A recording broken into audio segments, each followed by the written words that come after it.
his ACL week 16 of last season will return. He told me he expects to be nervous and tentative early on, but also hopes those feelings will dissipate quickly. As for the Bears, cornerback Charles Tillman missed 2 days of practice this week with a knee injury, but he will start tonight. All right, thank you, Michelle. As we get set for the kickoff, Sean Sweezum will kick off. The Steelers won the toss and elected to defer, and that means Devin Hester will get the ball, possibly, unless it's a touchback. Last week, 5 returns for 249 yards, and this year, after starting his career as a return man exclusively and then playing a good deal of offense, he and Mark Trestman got together and agreed that this year Hester would only concentrate on kickoff and punt returns. No offense. At least that's the plan at the moment, as Sweezum sends it down to the end zone, and Hester will down it there as the Chicago Bears will take over at the 20-yard line. And let's take a look at the Chicago starters. Jay Cutler, Vanderbilt University. Matt Forte, Tulane. Tony Fiametta, Syracuse. Brandon Marshall, wide receiver, University. Alshon Jeffrey, South Carolina. Martellus Bennett, Texas A&M. Jamon Bushra, Towson University. Matt Slauson, Nebraska. Roberto Garza, Texas A&M Kingsville. Kyle Long, Oregon. Jordan Mills, the Louisiana Tech University. That offensive line featuring 2 rookies on the right side, 2 offseason acquisitions on the left side, and the only returner from last season would be the center, Garza.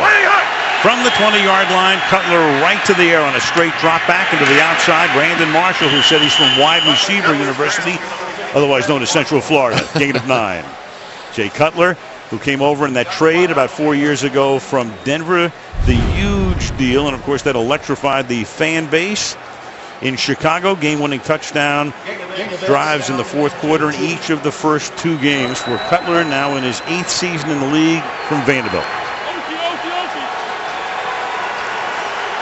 2nd and 1. Took a look at Jarvis Jones, number 95, the rookie linebacker for the Pittsburgh Steelers.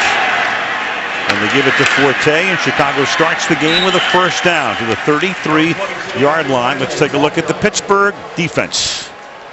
Ziggy Hood, Missouri. Steve McClendon, Troy University. Brett Kiesel, Grable High School. Go Buffs.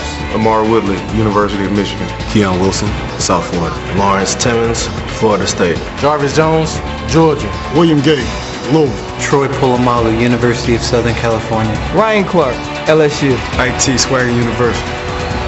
Big changes, of course. No more James Harrison. He's in Cincinnati. No Casey Hampton. He's out of the league right now. Cutler off the play fake, going deep and incomplete, intended for Alshon Jeffrey. It'll be 2nd down. We talked about it a little bit in the open, but I think the headline for the Chicago Bears in this offense is the fact that Mark Trestman has only allowed Jay Cutler to be sacked 1 time in the first 2 games. Now, we've seen some games in which Cutler was sacked 9 times in the first half against the New York Giants. Pretty impressive, especially when you consider 2 rookie offensive linemen up there on the right-hand side. Kyle Long, the number 1 pick this year, and Jordan Mills, a 5th-round pick, getting it done. Kyle Long, number 75, the son of the Hall of Famer Howie Long, and the brother of Chris of the Rams. Over the middle and complete to Jeffrey, and that's 3 yards short of the first down. Keon Wilson making the tackle for Pittsburgh. It'll be 3rd down and 3. Probably the most interesting part for me is the fact that Mark Trestman has gotten Jay Cutler early in the games to get rid of the football. He wants him to get settled. He wants to give this offensive line a chance. Don't let the defense, especially on the road, gain some momentum. Quick throws here early. Now Cutler in a bit of a rhythm. From the shotgun, and he's using more and more shotgun the last 2 years. This year, about 2/3 of the passing plays come out of the gun. Meanwhile, Polamalu on a delayed blitz got there late. The pass is caught by Jeffrey on the outside. So Jeffrey's been targeted on 3 straight plays, 2 completions to him. Taylor makes the tackle. First down, Bears. Troy Polamalu, anytime you're working against rookie offensive linemen, watch him go back and then loop back around. I think they sort of forgot him for a second, and here he comes. But Cutler, because he got the ball out of his hands so quickly, it really didn't matter. Polamalu playing a lot in that linebacker kind of setting now without Larry Foote and his experience, who went down with an injury. They're bringing him up much more. From the 48. Blitz is picked up. Pass is caught, and again it's Jeffrey, so that's 4 straight passes in Jeffrey's direction. Close to a first down. The ball will be spotted at the 43-yard line, just short of it. Mike Tomlin, it's hard to believe, already his 7th season as the coach of the Steelers, still only 41 years old, 3rd youngest coach in the league, has guided them to 2 Super Bowls and 1 win in a Super Bowl against Arizona after the 08 campaign. Yeah, we asked him, how do you get out of this hole? And he said, first of all, you got to quit digging. We just keep digging, going the wrong way. 2nd and 1. Forte. And he threads his way for a first down. Lawrence Timmons makes the tackle at the 41-yard line. The Bears start the game with 3 successive first downs on this drive. Well, here we go, working over here with the rookies on this side. Bring a little power around with Matt Slauson, number 68. Just enough to pick up that first down. But you can tell the confidence that Jay Cutler has coming out now. He just looks so comfortable standing back there in the pocket throwing the football. Comes up with 3 tight ends and sends Marshall in motion on the first down play from the 41. Play action. Buys time, swings it to the outside. Forte, who scored 15 balls in 2 games, 11 last week. Jarvis Jones makes the tackle. It's a gain of 4. Kind of an interesting no call there. I thought Matt Slauson had his arm wrapped around, I believe it was Kiesel. Let's take a look right over here and see if we think we see a little something here. Starts to escape, and there's the arm wrap, and if they're going to let that one go, Jay Cutler is going to be just fine tonight. Yes. 2nd down and 6 from the 37.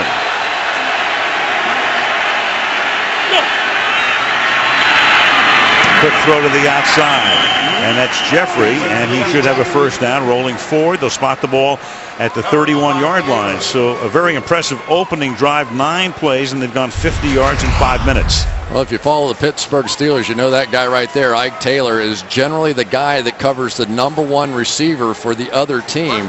On this one, he's on Alshon Jeffries, and I guess why not? He's been getting the ball every time. But Cutler was telling us he was really disappointed. He thinks Jeffries looks great. They target him a lot of times in the first couple of games, just didn't work out that way. But you can tell the confidence that he has in him. He gets a rest. He's caught 4 passes on this drive. And Cutler, with the play clock winding down, will take a timeout. 9.5 to go in the opening quarter. Chicago on the opening drive. Midnight Football brought to you by Southwest Airlines. You can find our fares online only at southwest.com. By Verizon. Never be without football with NFL Mobile. By Nissan, innovation for today, innovation for tomorrow, innovation that excites. And by Miller Lite, it's not just a good time, it's Miller time. In June, the Steelers held a youth camp in Mexico City, and on Tuesday, Roberto Garza was at Thomas Kelly High School in Chicago at the fitness center. As play resumes after the timeout, and Brandon Marshall gets taken down by Troy Polamalu behind the line of scrimmage. This guy makes the flashiest plays of anybody in the National Football League. Watch him come all the way across, almost setting the hook for Jay Cutler. Yeah, he's open, he's open, he's open. He's not so open over there. The tape last week in the game against Cincinnati, I thought Troy Polamalu looked like he was about 24 years old, flying around, making plays just like that. 11th year in the league, and you can't miss him with that flowing mane. 2nd and 14. Polamalu this time backs off, and the pass is caught at the 30-yard line by Earl Bennett, who played with Cutler years ago at Vanderbilt. He's their number 3 receiver. It'll be 3rd down and 9.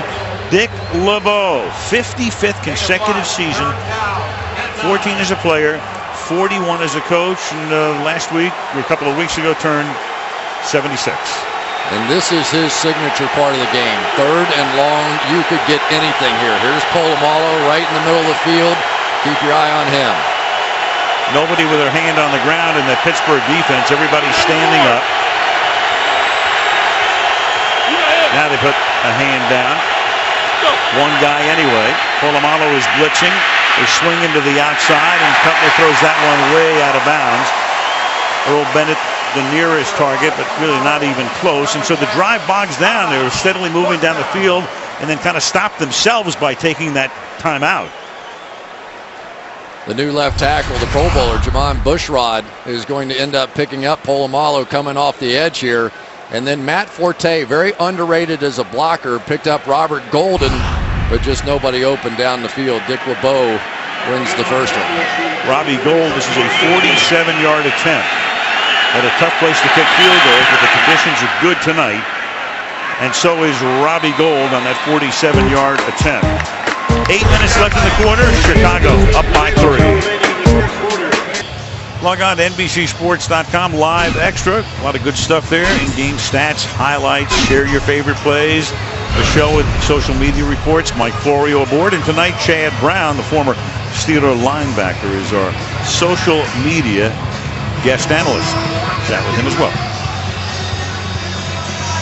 Good opening drive for Chicago, but it bogged down after 13 plays and 51 yards, consuming almost 7 minutes. Robbie Gould to kick off in the direction of Felix Jones, and the former Cowboy who came over from Philadelphia before the start of the season downs it there. Let's take a look at the Steelers starters.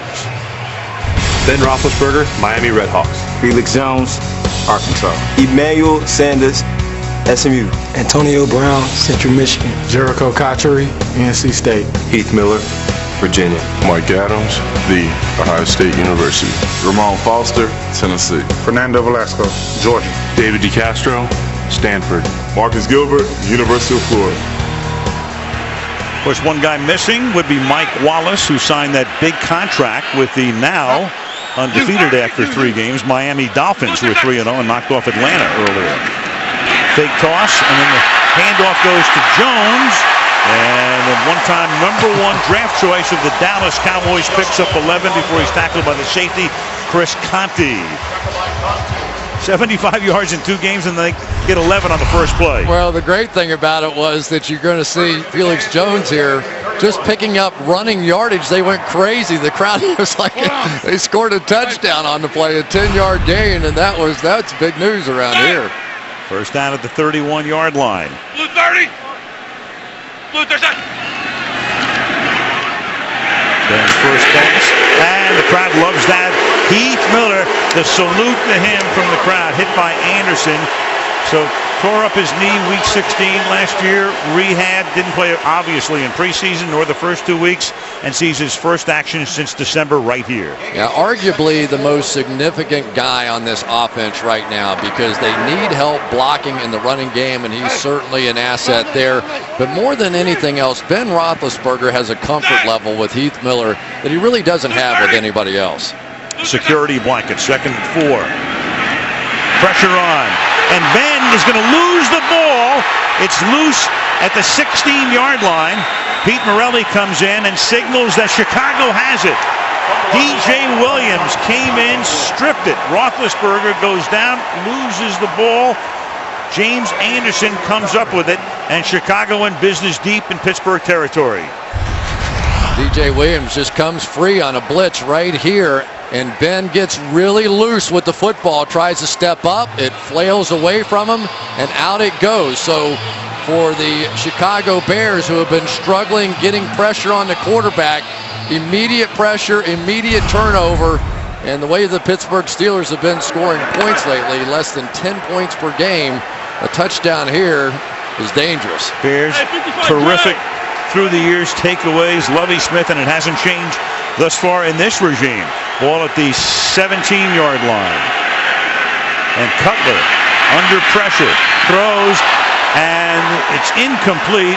And looking for a flag was Bennett. Doesn't get one. Polamalu is back there as they got tangled up, 2nd and 10. Well, most NFL fans know now, tangled feet, that's not pass interference. A little grab there, I would say that's a good no call.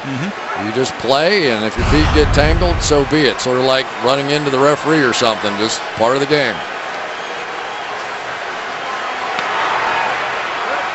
2nd and 10. Forte is the running back. Following his blocking, but Pittsburgh is able to clog up the middle. Can take it only to the 16-yard line. It'll be 3rd down and 9. Steve McClendon makes the tackle. Well, once Dante Rosario, the tight end, went in motion, you could see Troy Polamalu going with him, and you're going to block, he's going to blitz, and there he is right in the backfield to make the play. He's looking pretty comfortable playing that linebacker position.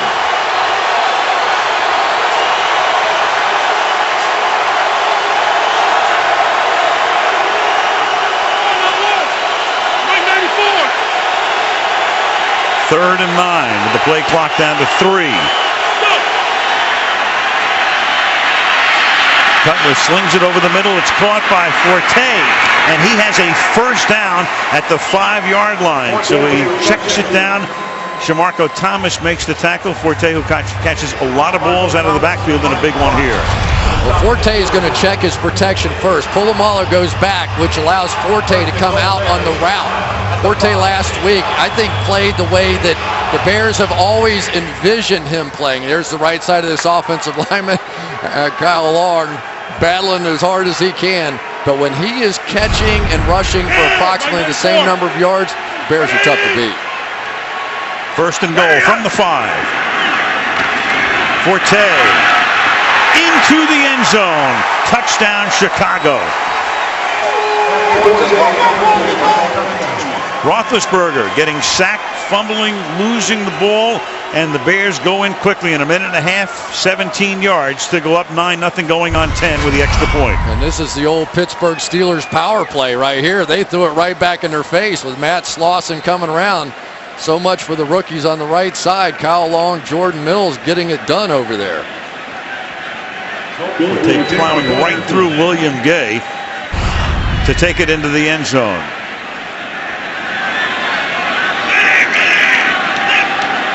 And Robbie Gould converts. 5:05 left in the opening quarter. Chicago cashes in. Bears lead 10-7. Tomorrow it's the season debut of The Voice. The original 4 superstar judges return. Tomorrow, 8 Eastern and Pacific, 7 Central and Mountain, followed by the premiere of Blacklist. The Blacklist right here on NBC. Cruising down the river, Allegheny and Monongahela forming the Ohio here in Pittsburgh, PA. On this cool Sunday night as the kick is fielded by Felix Jones a yard in. And Felix will bring the ball back out to the 20-yard line. Pittsburgh will get it started again, already down 10-0. The Steeler brand synonymous with running the football through the years, but 75 yards through the first 2 games, fewest in the first 2 games of a season in franchise history. And 8 straight games with fewer than 100 rushing yards as a team. Tied for the longest streak in franchise history. You'd have to go back to 1935. They started out with an 11-yard run, then Roethlisberger with the sack fumble. And now this drive begins from the 21, and Ben under pressure throws, and the pass is incomplete, intended for Heath Miller. Second down. Well, the offensive coordinator is Todd Haley, and right now he would be a man, at least in the fans' eyes, in the crosshairs. He is, but so is Ben Roethlisberger. The Chicago Bears obviously have decided they're coming after Roethlisberger in this one. DJ Williams, who got the sack fumble in the last one, nearly got there on that one as well.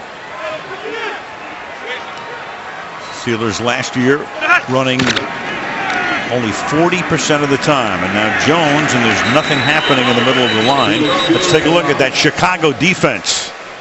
Corey Wooten, Northwestern. Stephen Paya, Oregon State University. Henry Mountain, Texas. Julius Peppers, North Carolina. James Anderson, Virginia Tech. DJ Williams, the U. Lance Briggs, Desert Swarm, Arizona. Tim Jennings, Georgia. Major Wright, the University of Florida. Chris Conley, Cal. Charles Tillman, the University of Louisiana. Of course, one notable absence as you look at Briggs would be his longtime running mate Brian Urlacher, who felt that the Bears offered him a low ball contract in the offseason. He declined, and right now Brian is on television. and not in the National Football League. 3rd down and 9, and Ben going deep, and reaching out for it is Emmanuel Sanders. He lays out but can't make the play. He'd gotten behind Charles Tillman. It'll be 4th down. Well, once again, the pressure coming from those inside linebackers. But for Ben Roethlisberger, this is just another missed opportunity. You can tell that Charles Tillman's a guy that likes to look in the backfield. He reads the eyes of Roethlisberger. A little bit of a double move from Sanders there. That one had a chance to be a big touchdown that they missed. Here's Zoltan Mesko, the former New England punter who was signed just before opening day. And it's fielded at the 40-yard line, and fair caught there by Devin Hester. 3:57 to go in the opening quarter. Chicago with the ball and up by 10. Brain Trust. Aaron Kromer is the offensive coordinator. Mel Tucker is the defensive coordinator, and Mark Trestman, longtime assistant in the NFL and then 5 years in Canada with Montreal, the head coach. At the age of 57, his first head coaching job, and that's a huge hole for Forte, who regains his balance inside the 30, the 20, down the sideline he goes, and he steps out of bounds just before he got to the goal line. To the 5-yard line he goes, 1st and goal, a gigantic hole which he exploits, and it's a 55-yard run for Forte. Steelers trying to use their favorite blitz, this cross blitz, and the rookies pick it up beautifully. Come in here, coming around, and watch the two guys on the right side. Bang, bang, huge hole. Big game so far out of the rookies, Kyle Long and Jordan Mills. You knew LeBeau was going to test the young guys, see if they could handle all the different looks. So far, the answer a resounding yes. And Ryan Clark couldn't make the tackle, which would have stopped him about 8 yards downfield. The ball is at the 5. 1st and goal, and Chicago will take its 2nd timeout. They knew that this was going to be a challenge. The first time they played on the road for these two rookies, Kyle Long and Jordan Mills, playing against an elaborate defense with Dick LeBeau and all the different stunts that were going to happen to him out here.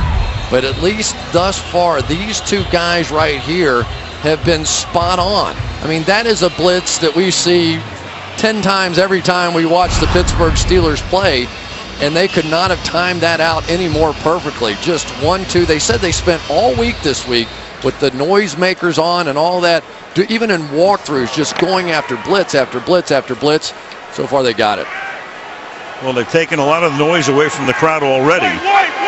It's 1st and goal from the 5.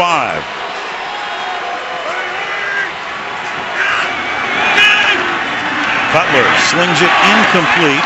Marshall does get the flag for interference. Ike Taylor.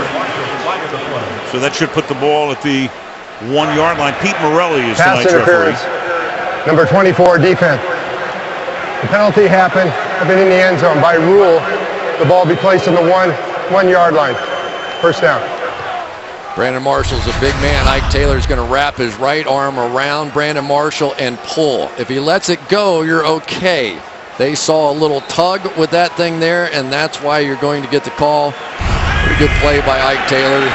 Pretty tough covering a receiver that big. Bring Michael Bush in, the short yardage man, and Bush is into the end zone for a Bears touchdown. One official signals touchdown. The other is coming in and saying he didn't get in. So you have the two officials who saw it from different angles. The near side official calls it a touchdown. You also have a flag down in the end zone, and Morelli will sort this out right now. The ruling on the field is down by contact. 2nd down. You judge. It looks like a touchdown to me. It does to me too. I mean, if a forearm goes down, a shoulder, any of that stuff. Now, the ball was trailing just a little bit, so maybe that's what they saw. Well, Chicago can challenge. A scoring play would automatically be reviewed. This is not a scoring play, but Trestman could challenge this if he wanted to. So your option is, do you want to challenge it, maybe win it, 50-50 or 2nd and goal. He chooses not to, and it is out of the end zone. Martellus Bennett didn't get down inside. Timmons forcing him out, and that'll make it 3rd down and goal. This one is really close, and you just wonder if the fact that Chicago had only one timeout remaining played into that and future challenge possibilities. But anytime you have a touchdown you may put on the board, especially in the first half of games, I don't know. Martellus Bennett, who's made some great end zone catches, taps that toe. Well, nothing there. And now you got Bush going in, and Chicago signals touchdown. But what do the officials say? So far, nothing.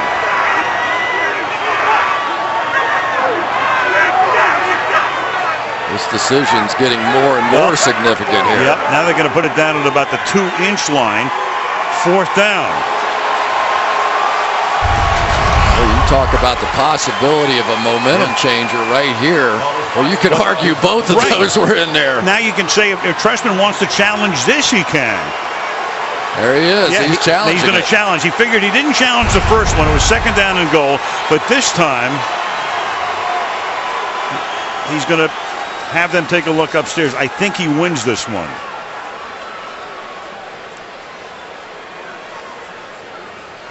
He said, I'd like to challenge the first one. I want to go back. Right, you're right. I got a better shot at the first one than I do the second one. What do you? I think he wins this one. What do you think? Chicago is challenging the ruling on the field that it is a touchdown. Has to be conclusive. Yes, it does. Give me about 40 more looks. I'll let you know. We'll find out in a minute. This is going to come down to if it's conclusive or not. It might not be. It looks like the ball crosses the plane of the goal line. Any part of the ball, the front part of the goal line, that's a touchdown. But the question is, where was his knee? When did his knee go down? It's hard to see his lower body at that point. So his elbow may have even hit first. So Morelli now will have to figure out, is this conclusive or not? Remember, the ruling on the field was no touchdown. Here he comes. After reviewing the play, the ruling on the field stands. 4th down. Chicago will be charged with 3rd and final team timeout. And now they're out of challenges the remainder of this half. Well, now, since they lose the timeout, they're out of timeouts, which means they can't challenge. They will go for it. And again, Morelli didn't elaborate, but I have to think he didn't see the conclusive evidence as to where the lower part of his body was when the ball crossed the plane. So here we go. What a series this has been. 4th and goal. This could be a season changer for the Pittsburgh Steelers if they could pull off a Pittsburgh defensive moment right here. And this crowd understands that. Everybody standing. Terrible towels in abundance. You got Bush, the back. Fiumetta is the fullback. Here comes Polamalu right up to the line. And you got Bush. And with that second surge, he's in for the touchdown. Boy, that was going to the dentist for Chicago. But they get it in with Bush, who they like to bring in at 6'1" and 245 pounds short yardage. Well, this is some run by the 245 pounds Michael Bush. Timmons is going to get a dead shot on him here and just can't hold him out. I mean, Timmons is the best player, in my opinion, maybe other than Polamalu on this team. I thought we might see the Polamalu leap over the top and try and make a play, but he just didn't quite time it out perfectly. That ball almost came out, too. It did. He almost lost the ball, regains possession. Hit by Vince Williams on that pop. Goal for the extra point. And the Chicago Bears have now run 21 plays to 6 for Pittsburgh, 124 yards to 9 for Pittsburgh, and the Bears are on top 17-0. Well, I mentioned at the outset, the fan base here, as rabid as they get around the National Football League, very restless. How do you think they're feeling right now? Not very good at all, because this is a team that has really struggled to score points.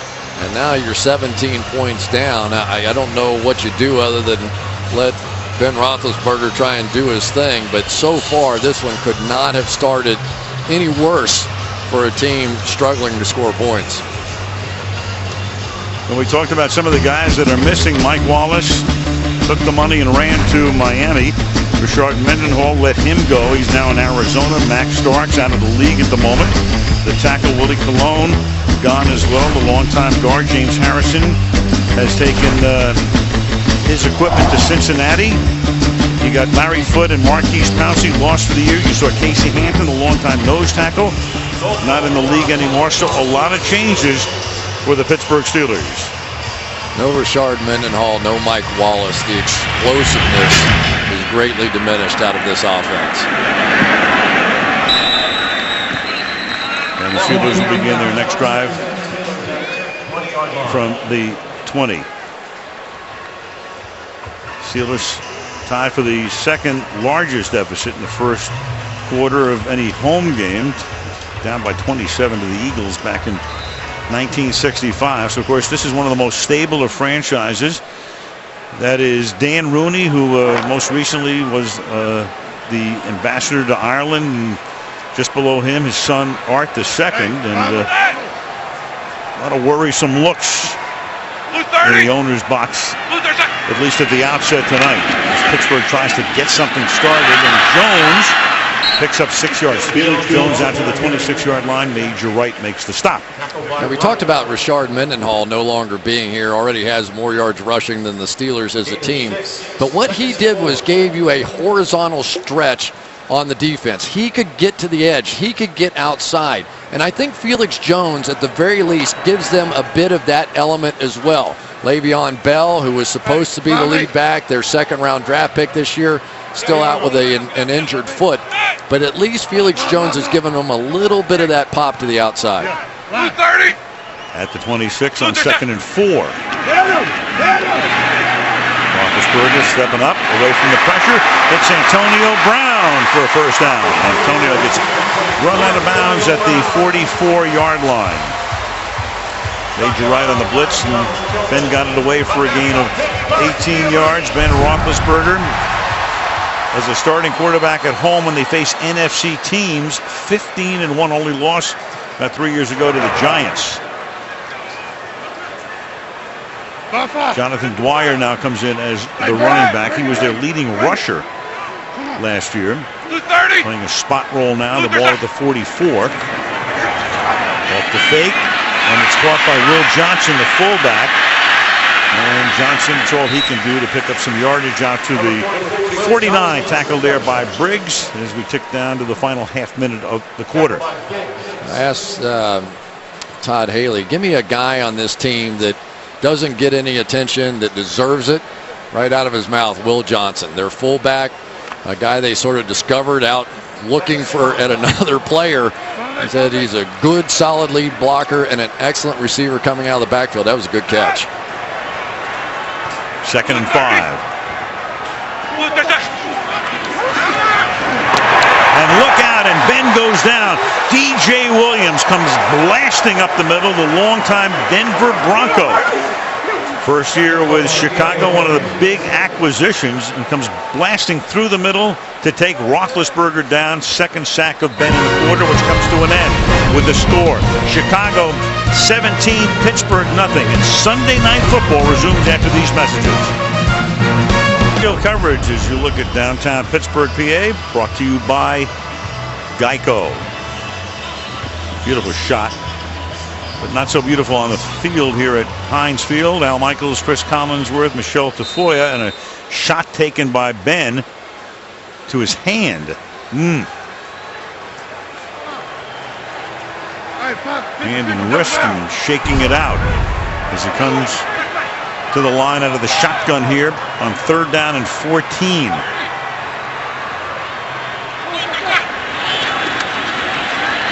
Four-man rush. This time Ben gets protection. Slings it deep downfield, and it's caught. Inbounds inside the 20-yard line by Antonio Brown. And they'll spot it at the 15-yard line. Exactly what the Steelers needed at this moment. Well, Ben Roethlisberger at it again here. His pump fake is going to hold Chris Conte, the safety, and that's going to leave his wide receiver, Antonio Brown, wide open down the field. He can move these safeties with that pump fake. Conte turns his hips and barely sneaks that one in. Longest play for the Steelers this season, 45 yards off a 3rd and 14. Felix Jones, the back. He gets the ball. Felix Jones will take it to the 6-yard line. It'll be 2nd down and short. Already the Pittsburgh Steelers have made a change up front. They have Kelvin Beachum playing the right tackle position for Marcus Gilbert. They've had a lot of issues with the tackles so far early in this season. Going no huddle here. Swinging to the outside, and it does not fool one Charles Tillman, who has seen it all in his 11 years in the league. Tackles Emmanuel Sanders for a loss of 1. Maybe 2. It'll be 3rd down. Let's call it 3rd and 4. You got to come this way to catch that ball. I mean, you have nothing there. If you're gonna try and rub off and get a pick, then you got to use the pick guy. So Gilbert on the sideline. It's 3rd down and 4 from the 9.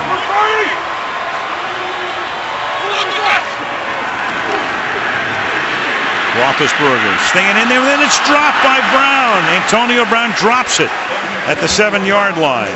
So a golden chance after Brown made that 45-yard reception to get it into the end zone. Instead, they'll have to settle for a field goal attempt. You know, possibility of catching this one, but pretty tough. Ben really let him out there. Could only get one hand on it, maybe a dive, but I think he was well short of the 1st down. And Ben, you can see the blood on that right hand. Don't know if it's having an impact or not. 27-yard attempt by Sean Sweezum. Nesco holds it, gets it down, and the kick is good. Early 2nd quarter, 17-3 Chicago. Tomorrow night, James Spader stars in television's best new drama, The Blacklist. It premieres tomorrow night at 10 Eastern and Pacific, 9 Central and Mountain. You'll see it after The Voice right here on NBC. Well, great protection for Cutler, and Roethlisberger got protected on that series, but they had to settle for a field goal. Devin Hester, who had his foot stepped on, but he's fine. After that last punt that he fair caught, has a chance to run this one back. Hester from the 2, but that's great special teams coverage. And then he puts the ball on the ground, and Pittsburgh is saying, well, wait a second, was he down? He was down. Meanwhile, Jay Cutler, the protection he's been getting has been great this year. 85 dropbacks this year, 1 sack. It came last week against Minnesota by Jared Allen. It did create a touchdown. But you go back through his years with Chicago beginning in 2009, and you can see how often he has been sacked. But this year, protection's been great.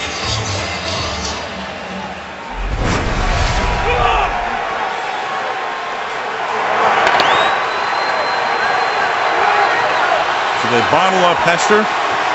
The ball spotted at the 7-yard line as Chicago begins this drive. Marshall goes in motion. And Forte already having a big night. Out to the 10-yard line. Well, one of the big reasons the protection's been so good is Jay Cutler's getting rid of the football. Watch how quickly he's throwing this ball. Under 3 seconds every single time. Even if you have the greatest pass rushers in the world, they're not going to get there in 1.74 seconds. This is Kurt Warner-like, the way he's getting rid of the ball. And you can tell it's a little frustrating because if you want to blitz the way Pittsburgh wants to blitz and you don't have a chance to get there, it starts changing your thinking. 2nd and 8 from the 9. Off play action. Cutler has to step up, throws off balance to Forte. Well, he's a great safety valve to have, isn't he? To the 20-yard line, tackled by Timmons, 1st down. Sometimes the most important part of a protection is what happens with the interior 3 right up here, because if they stay solid, you can run this guy by your quarterback. Watch Cutler step up and around and dump that thing down to Forte. Usually Forte gets a little piece of somebody before he gets out of the backfield and has really helped this protection. Forte's already rushed for 70 and has 24 receiving yards tonight from the 19-yard line on 1st down. Play action again. This time coming through is Brett Kiesel. The bearded one with the sack.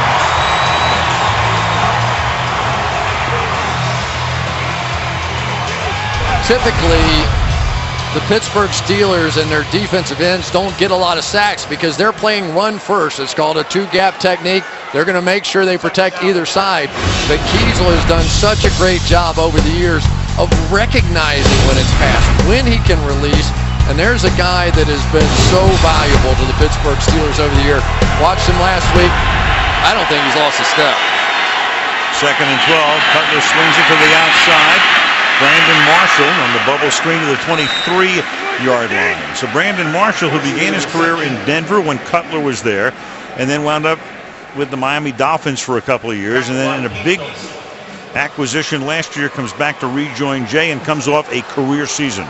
Yeah, he was a Steelers fan growing up. Said he could remember back in the days watching the Steelers and the Broncos in the AFC Championship game, and all of a sudden the next year got drafted by the Broncos. He had to change some of his paraphernalia.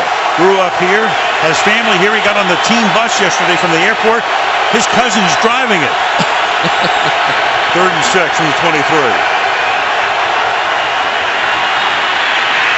And Cutler gets hit as he throws, and it's incomplete. As Shamarko Thomas, the rookie from Syracuse, 4th-round draft choice, had a free shot at Jay. They call Shamarko Thomas Headache. That's a good nickname if you play defense. Everybody picks up a guy inside, and Headache comes right around the edge, and Jay Cutler has to get rid of it.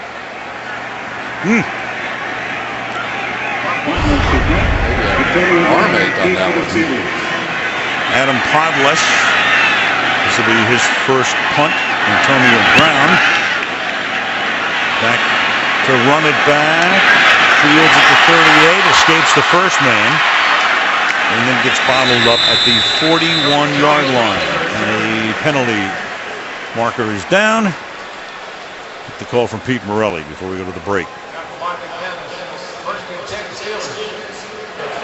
During the kick, holding, number 54, receiving team. 10-yard penalty, first down. Timeout. 10.5 to the half. Chicago by 14. Royalty, you go back to the first families of football. Bears, one of the original teams. The Hallis family, George Hallis, his daughter Virginia, and the family, 8 NFL championships. 1 Super Bowl title. Of course, that was Mike Ditka's group in '85 on the Rooney family. Art Sr., Dan, his son. Art, Dan's son. 6 Super Bowls, 6 of them. And 2 of the first families, and you think of the Maras in New York as well, would be grouped with them. From the 25-yard line, Jones is strung out to the outside for a loss of 2. Well, one of the guys up front for the Pittsburgh Steelers, David DeCastro, has to sort of live with a tough moment this year. Marquise Pouncey, their all-star, brilliant center, and it was DeCastro who accidentally landed on the back of his knee and injured him, and you could tell it still bothers him. Todd Haley, their offensive coordinator, saying, I'm not sure he's gotten over it yet. He's a guy that takes things to heart, and basically they told him, you got to let that go. We have to go play here. DeCastro is their top draft choice last year, played at Stanford. Roethlisberger dumps it down to Jones, 29-yard line. Well, it was opening day here against Tennessee, and here is what happened when Pouncey was lost for the season. You know, it's just so tough because you're always trying to go after the next guy, and he was trying to cut one of the Titans and got his own guy. And actually, it was friendly fire that got him last year that led to the injury. So many of those cut plays inside, you worry about the defensive linemen. Sometimes they get their own. So they picked up Fernando Velasco, played at Tennessee for a couple of seasons and brought him back last week, and Roethlisberger said he did a really good job. And the pass is intercepted at the 37-yard line by Major Wright. And Wright is inside the 10-yard line, skirts the sideline, touchdown.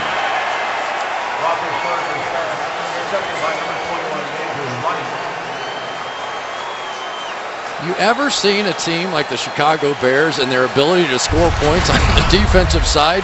Watch Major Wright. He's just going to jump this thing.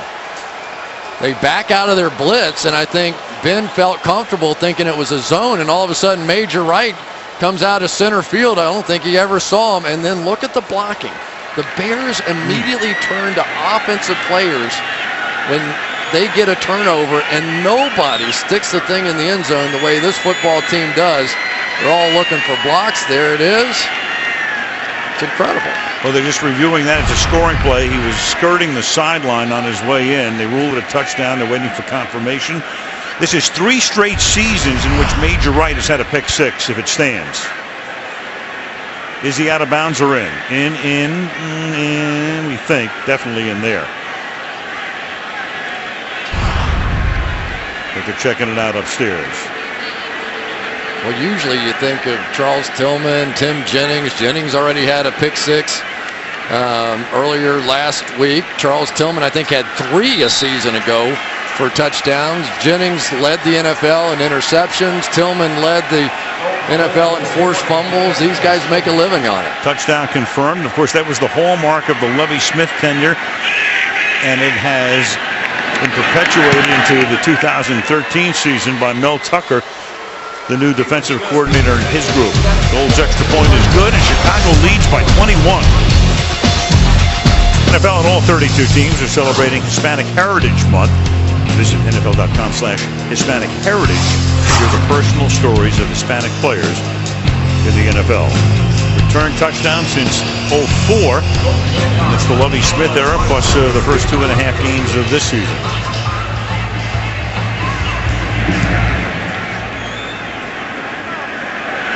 Flag is thrown as the kick was in the air back at where the Bears would have been offside on the kick.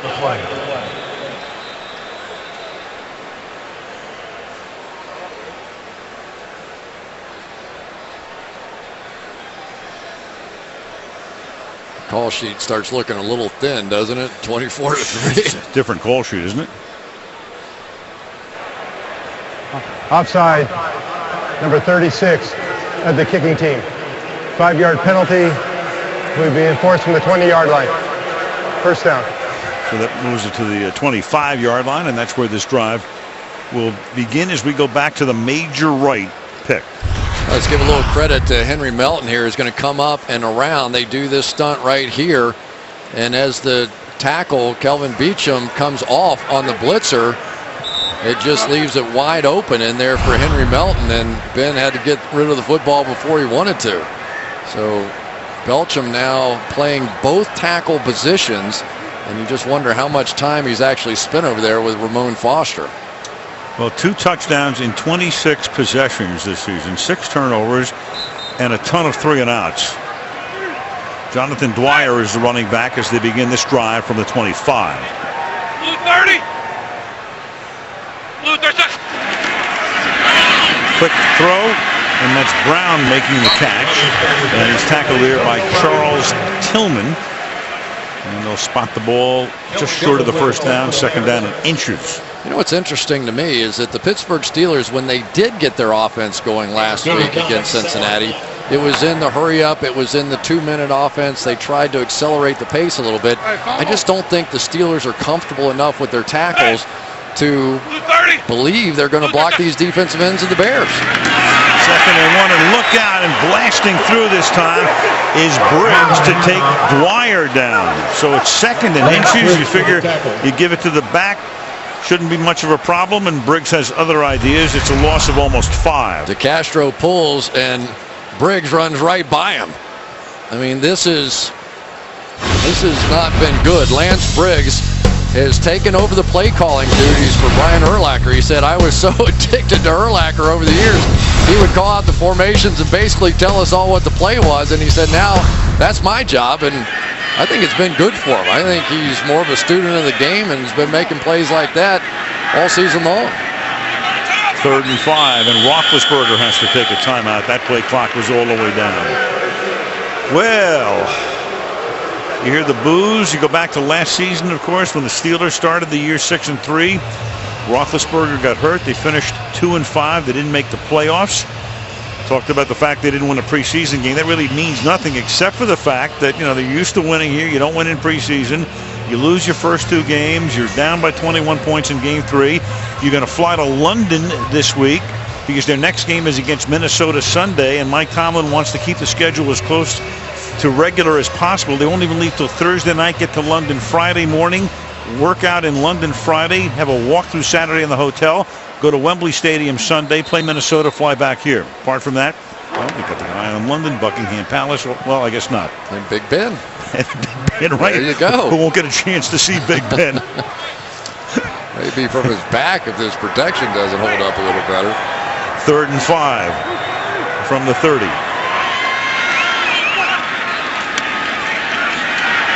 And Roethlisberger, look out from behind. He spins away. And then the pass is incomplete. He couldn't complete it, even though he got out of trouble at first with Julius Peppers coming in and almost getting him down, but it's incomplete, and they punt again. Well, you can tell Ben a little uncomfortable. Here comes Julius Peppers, who yet to have a sack so far, but you've got to believe the longer this game goes, that the score stays anywhere close to this, Peppers is going to get a few. Devin Hester to run the punt back, and Mesko almost had it blocked, and then this contact made and a flag is thrown. There'll be a penalty here, even though he may have gotten a piece of it. If he did, the penalty would be waived off. It's Anthony Walters who came in and made contact. It was 4th down and 5. Personal foul. Roughing the kicker, number 37. That makes it automatic. 15-yard penalty on the first down. Unless he got a piece of it. Take a look here.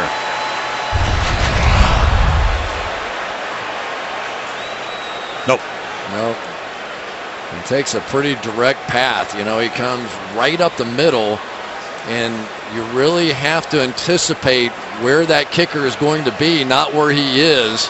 And that is a huge shot right there. That's a sort of the no-brainer once you saw it wasn't touched. And that is the major running into the kicker. Running into the kicker was a 5-yard penalty, which would have made it very close to a first down, but that's a whole other deal here. Automatic first on the personal foul. The ball is at the 45-yard line, halfway through the quarter. Dwyer flanking Roethlisberger out of the gun. Again, pressure is on. He gets away, as he does so often. He's close to crossing the line. He hits Emmanuel Sanders downfield at the 35-yard line. So Ben moving forward, avoiding the sack, and getting it off before he reached the line of scrimmage. Wow, did that happen fast. Both these outside protectors, David Johnson on one side, Mike Adams on the other, and Ben in survival mode, a classic Ben Roethlisberger play. That was just incredible. He has done this so many times over the years, but you just thought it was over on that play. Incredible play. And just did get it off before he crossed the line of scrimmage. The ball is at the 33-yard line. First down.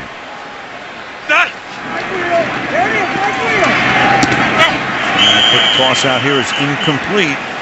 Hits the ground, intended for Sanders. Second down. Ben is now 8 of 14 for 109. Boy, he really short-armed that throw. I don't know if there's his hands bothering him or what, but that thing did not come out of his hand the way that you typically see a Ben Roethlisberger throw. I mean, this is, you know, the free throws when you kind of short-arm a little bit. Yeah. That's what that is. Also caught his left elbow on Dwyer's back as he got it away. Second down and 10. 30. Here comes the blitz. Picked up. Then going deep, and it is caught in the end zone by Brown. Touchdown, Pittsburgh.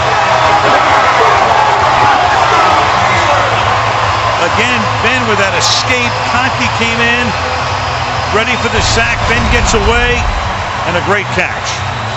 Well, first of all, great job that time by Jonathan Dwyer. Maybe he's going to be the guy that can put him over the top. All the protection goes that way. Perfectly done. Ben stands in there and gives his guy a chance. Just give him a chance to make a play. That's what receivers will tell quarterbacks all the time. Goes up over the smaller Tim Jennings. Brilliant. Sweezum tacks on the extra point. And it was 6.5 to go in the half. Now a 2-touchdown game, 24-10, Chicago. Anthony Walters, defensive back by trade, but mainly a special teams guy, almost got the blocked kick. Instead, Into Mesco he goes. That gives Pittsburgh a first down. And the next thing you know, they're in the end zone to get back into the game at 24-10.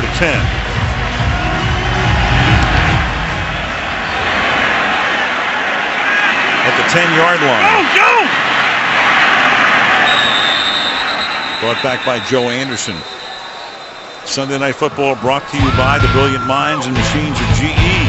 By Xfinity, your home for the most live sports. By the all-new 2014 Chevy Silverado, and by Bud Light, official beer sponsor of the NFL. This took place Friday night in Menneson High School. Beat Clairton, and that ended Clairton's 66-game winning streak. Longest current streak in high school football. Congratulations to the guys from Menneson. Clairton as well. I mean, put together a 66-game streak. Pretty terrific. Good stuff. From the 28. Here's Bush. Crowd back in it. You know what I was thinking? If Walters had actually deflected that and the officials didn't call it, and then you wanted to challenge it, and they could have won the challenge, they couldn't have challenged. They're out of timeouts, which means they're out of challenges. But a good first down play. You know that the momentum starts to build. You can feel it a little bit when they get a good first down play, because now the playbook opens up for Dick LeBeau. Here comes the dime defense. Here comes the possibility of stunts. And here comes Polamalu. Top of the screen. He's going to back off and the pass to the outside. Jeffrey drops it, puts it on the ground at the 33, but recovers it. William Gay was there to knock it loose, and then Jeffrey falls on top of it. So Jeffrey, a big part of the first series, and Quiet since then makes the catch for a short gain. You know, this game was really kind of over if that punt just happens. You know, 24-3, you have the ball back, and now listen, you get the crowd back in this thing. They know it's desperation time for the Steelers, and third down. Here it is, a big third down right now that Dick LeBeau loves. Brings the crowd right back into the game. Third down and 5. Timeout, Pittsburgh. And Pittsburgh takes Second the team timeout. A 30-second. Getting their defense set.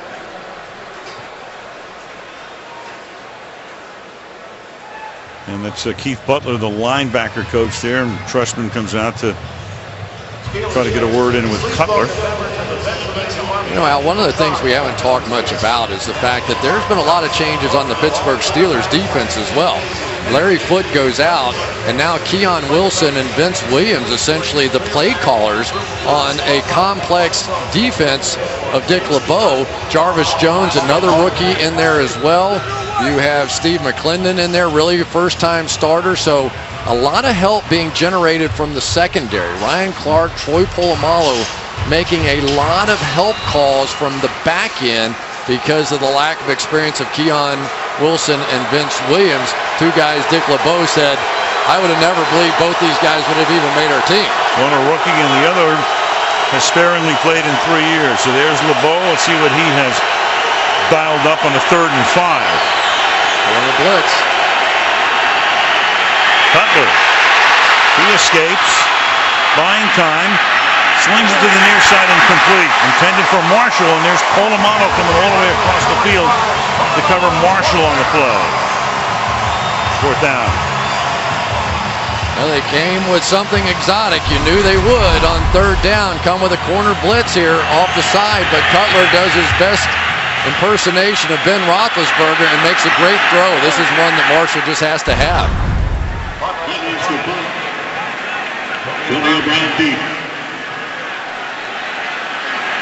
Hodlish. Short kick.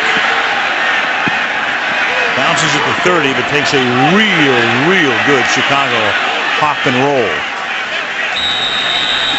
to the 13-yard line. 4.5 to go. That offensive line, it's been an issue in Pittsburgh for a while, but it's not as if they haven't tried to rectify it. Mike Adams, 2nd-round pick. Foster was a free agent. Pouncey, 1st-round pick. And 10. DeCastro, 1st-round pick. Gilbert, of course, but now you got Velasco in its center, and most of those starts were with Tennessee. 102 combined starts, fewest of any offensive line in the NFL this season. Now you got Beecham in at right tackle with Gilbert out again.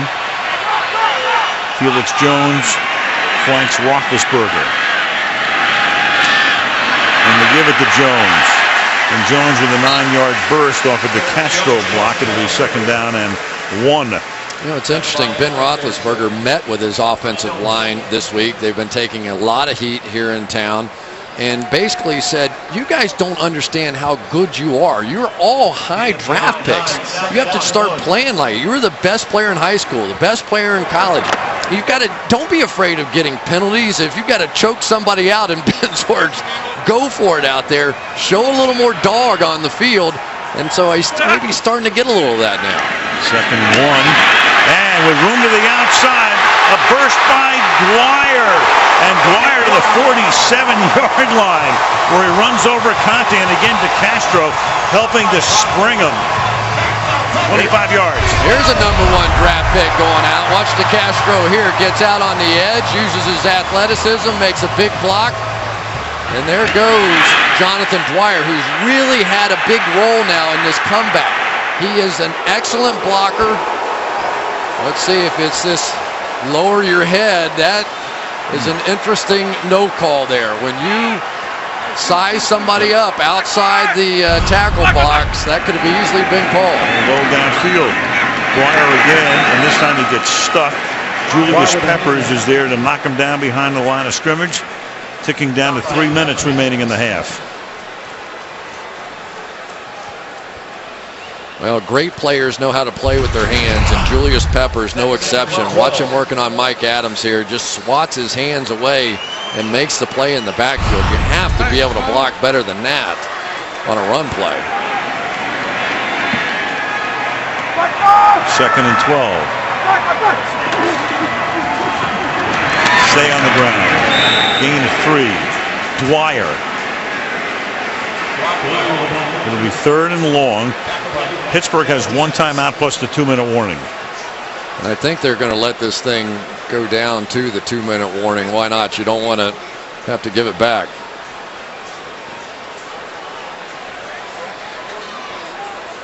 Well, they can, because the game clock is about 3 seconds ahead of the play clock, so that's exactly what they're going to do. So they'll have 2 minutes to navigate 52 yards with 1 timeout, or at worst to get into position for a field goal. 2-minute warning in Pittsburgh. 24-10 Bears. So the halftime coming up. Well, Andrew Luck goes back and beats the 49ers today. What about the Giants and the Redskins? Bob and Hines Ward will break down the first half, all coming up on the Toyota halftime. 3rd down and 9. 2 minutes to go in the first half. And Roethlisberger hit as he throws, and the pass is incomplete. In and out of the hands of Marcus Wheaton, the rookie. Isaiah Fry came in on the blitz and made contact as the ball was released.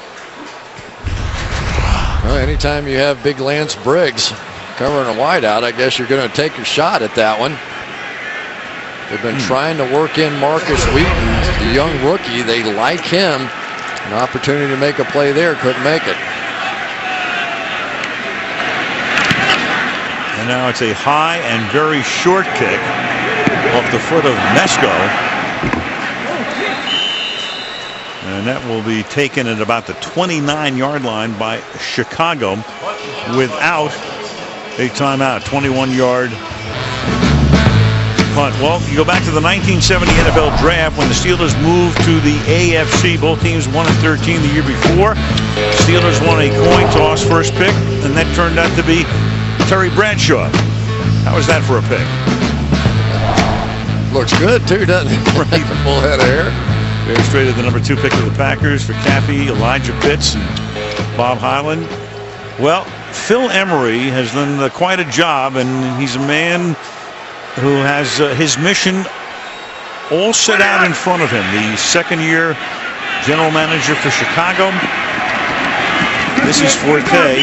Emery comes in. He's been a long-time scout in the scouting department. In fact, he was with Chicago a number of years ago, most recently with Kansas City, where he worked with Scott Pioli. Gets the job, comes in. Lovie Smith is the coach last year, but then he's looking for a coach, and it was very interesting. He knew what he wanted. He definitely wanted an offensive-minded coach. There was no question about it. And it came down to Trestman and Bruce Arians and Darrell Bevell, who were the 3 finalists. And it was the complete deal. He had Jay Cutler come in and talk with all 3 coaching candidates at the end before the hiring of Trestman. 2nd and 9.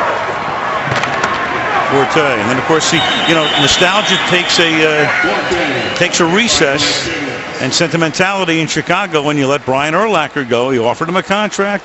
Brian felt it was a low ball deal, but hey, everybody's got to move on. I just find it really interesting. Have you ever heard of a situation where the quarterback is brought in to interview the potential head coach? It's a good idea. If you're looking for an offensive guy,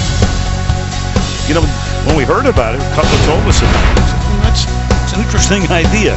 Well, we've seen a few sideline scenes where Jay wasn't too happy. Maybe they just wanted to make sure he was happy and comfortable. And, when they involved him, the relationship has been good from the start. And obviously the way they've started the season is probably even better. Nothing wrong with thinking outside the box from time to time. Here goes Forte. Without a timeout, Chicago will just run the clock down and go into the locker room. But Pittsburgh's going to take its final timeout, because it's 4th down, and at least they'll have an opportunity for a punt return. Or a punt block. Or a punt block. Yep. Pretty good football player right there in Lawrence Timmons. Leads the team in tackles and sacks and interceptions and does it all. Antonio Brown having a little fun with the official. It was a big play he made in the back of the end zone, wasn't it? Kind of just jumpstart this team. Boy, they've just been void of offense to start. You can barely recognize the Steelers offensively when you put on the tape. Wow, what's happening?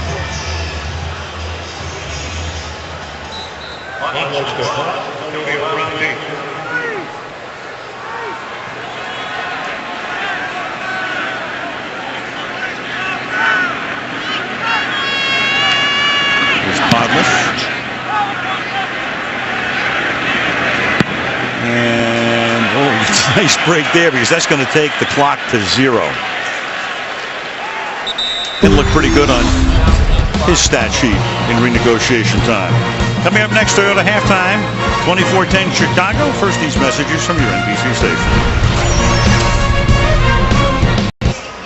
Hispanic Heritage Month. Thus, the Osos of Chicago 24, the Acereros de Pittsburgh 10. Oh, yeah. In any language, the Monsters of the Midway are up by 2 touchdowns in Pittsburgh. And, of course, in Chicago now, Trestman comes in, working with Cutler. We talked about it at the top. Elucidate. I'm just glad I only have to say this is the Burger King inside edge. I can handle that part of it. But a lot of things going on with Mark Trestman and coaching Jay Cutler, wanting him to hold the ball a little bit higher. You can see it here on the right-hand side, a little closer to that C on his chest, held up, and then drive that right shoulder through. But I think the biggest trademark is the quickness with which Jay Cutler is getting rid of the football this year and not allowing that offensive line to look bad. Jay Cutler will tell you something completely different. He said the offensive line looks good. There's the Burger King inside edge, and it looks pretty good right now. Well, Mark Trestman made his mark as an assistant coach through the years on the offensive side, obviously, and he was a quarterback guru. In fact, when quarterbacks were coming out of college, they would go to see Trestman, who at that time was at North Carolina State as an assistant coach. One of the guys who came in was Cutler. When he leaves Vanderbilt, and neither guy really remembered it. There was nothing to that one. Yeah, Jay said, I showed up, it was a rainy day, we couldn't go outside and throw, so just sat at a blackboard, and neither guy really remembered what happened. But it's an interesting start to the relationship. Remember the first thing that Trestman did with him? Went in and took him and showed him every sack, every interception, every fumble, every negative play that Jay Cutler had a season ago. Now, you and I have known Jay, and, he's a little mellower now than what he was, but I don't know that that's the best way to start that relationship. But Cutler took it. He was involved in the decision to bring Trestman in, and it's been working. And right now they're 2-0 and have a 2-touchdown halftime lead, and Pittsburgh gets the ball. Felix Jones with the touchback, and we go to Michelle. Well, in spite of being down 2 touchdowns, Mike Tomlin was calm at halftime, telling me we're not going to put too much pressure on ourselves in this opening drive. If this continues to be a football game and we can move the ball, then we'll have our chances to get to Jay Cutler. As for Mark Trestman, he acknowledged the momentum swing after that roughing the kicker penalty. He told me we've got to get the momentum back. We will get it back, and it starts with stopping the Steelers on this first drive, Al. All right, thank you, Michelle. And they'll start this drive from the 20-yard line. Roethlisberger is 9 of 16 for 142 yards. Felix Jones is the running back. Play action. Peppers coming from behind, and then a little shovel to Felix Jones. So again, Ben, who is the master at escaping, like Charles Bronson in The Great Escape, little 7-yard shovel. It'll be 2nd down and 3.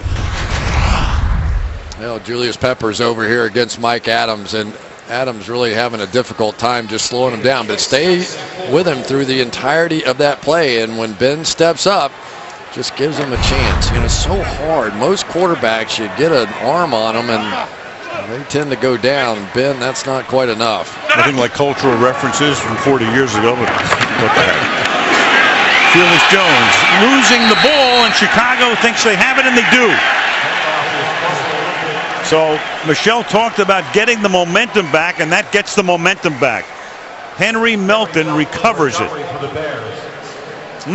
Sometimes you take a hit and you never see it coming. Major Wright just comes out of the blind spot in here and drills Felix Jones, and the ball pops out. I just don't think he saw it. And if you're thinking helmet to helmet and all that kind of stuff doesn't apply inside the tackle box, they're going to let these plays happen.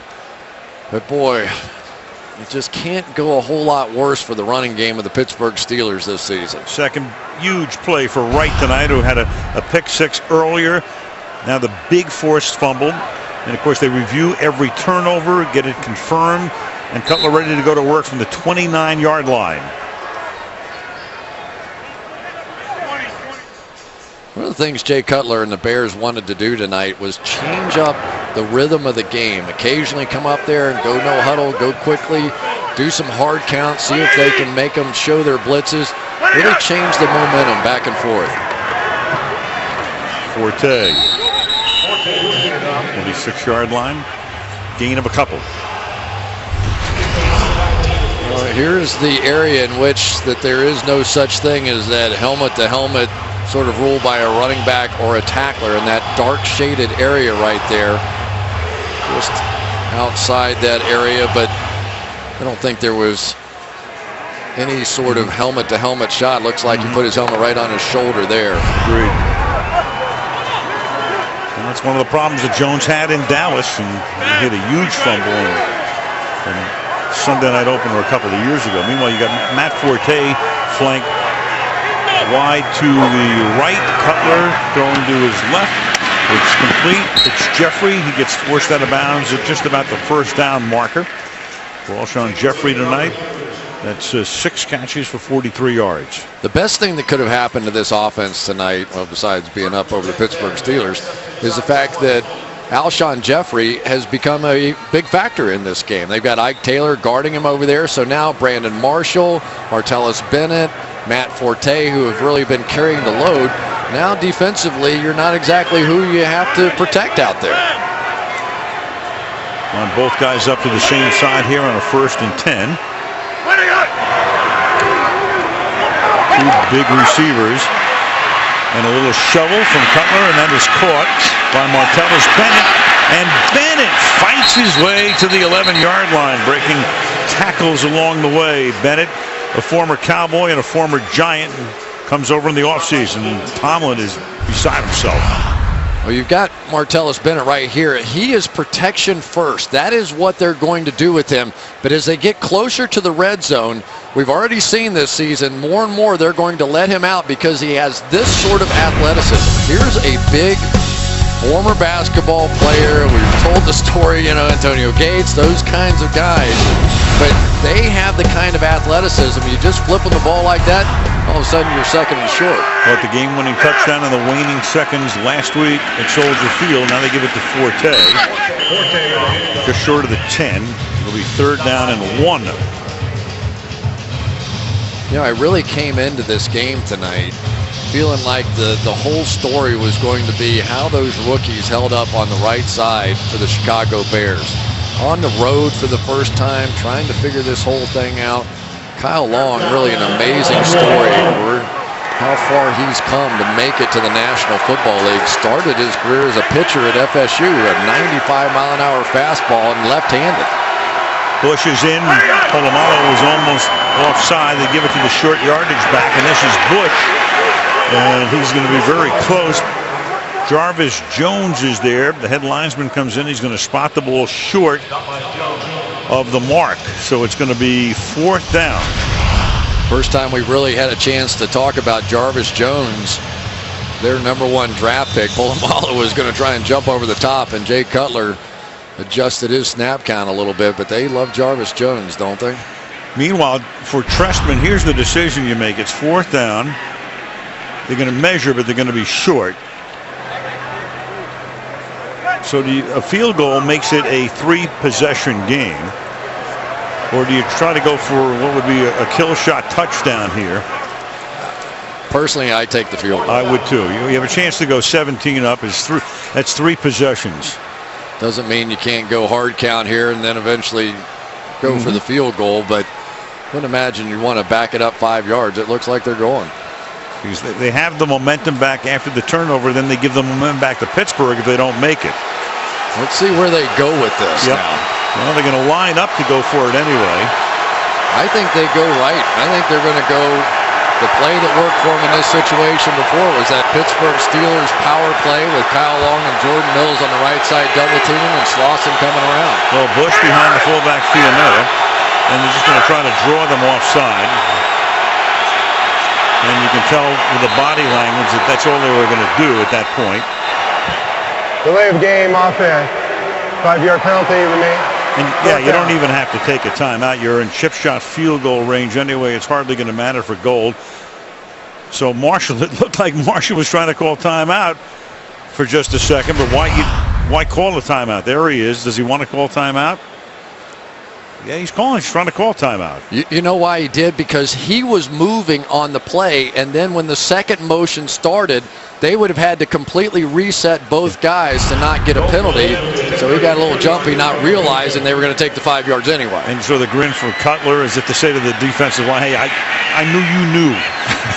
Here's Robbie Gould, a 32-yard attempt, and that is good. So that does make it a 3-possession lead for the Chicago Bears, 27-10.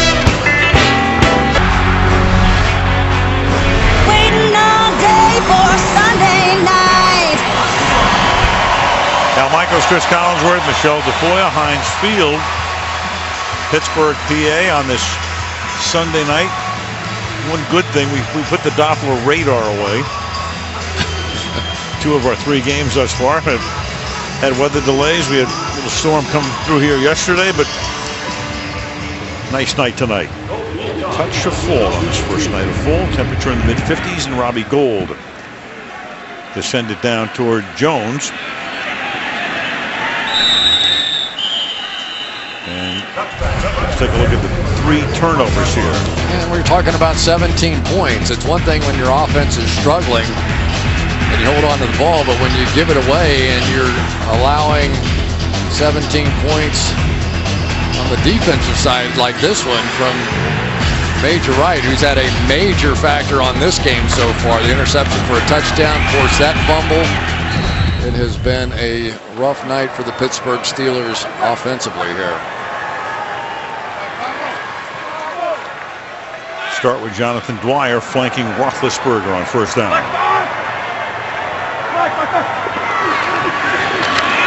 And Dwyer stuffed at the line of scrimmage. Isaiah Fry comes in from his corner spot to stop him for no gain. 2nd and 10.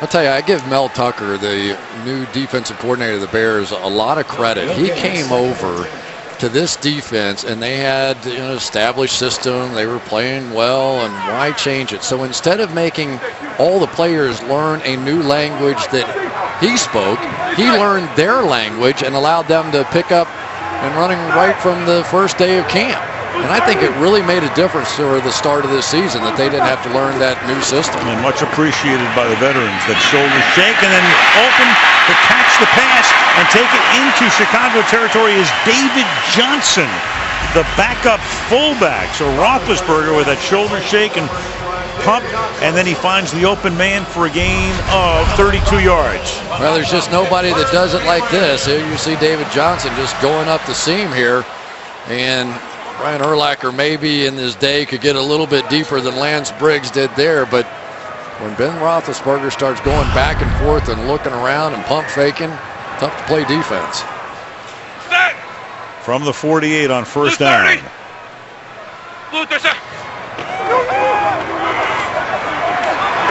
And Ben has it tipped and incomplete.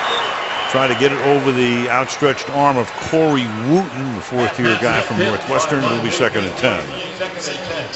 Well, Corey Wooten's come in, and he's sort of splitting time now with Shea McClellan on the other side. But this is good protection. You know, really, you can't ask any more from your offensive line than this.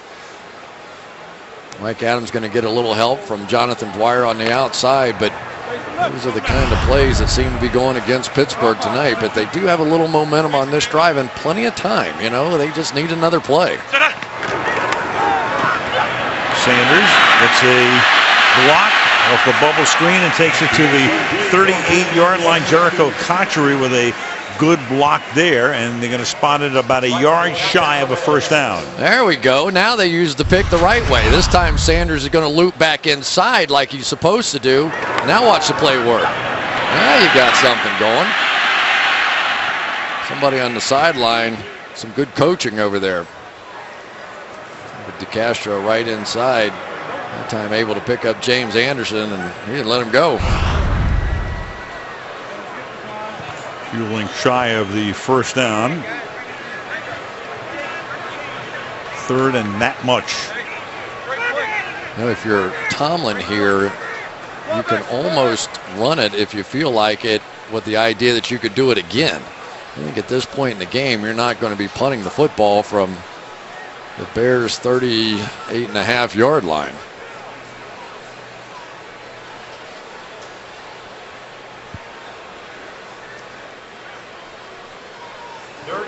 Roethlisberger with 190 passing yards tonight. On the other side, meanwhile, Cutler with only 90 yards through the air.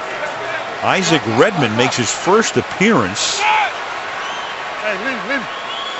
in a running back spot.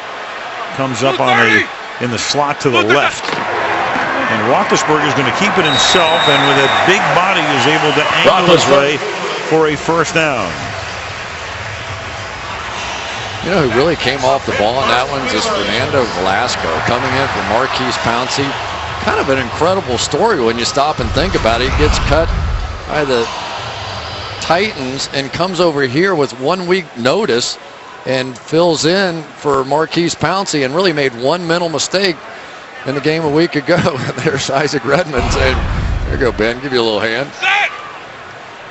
At the 37, Dwyer comes back in as the running back. Gets it. Swings to the outside.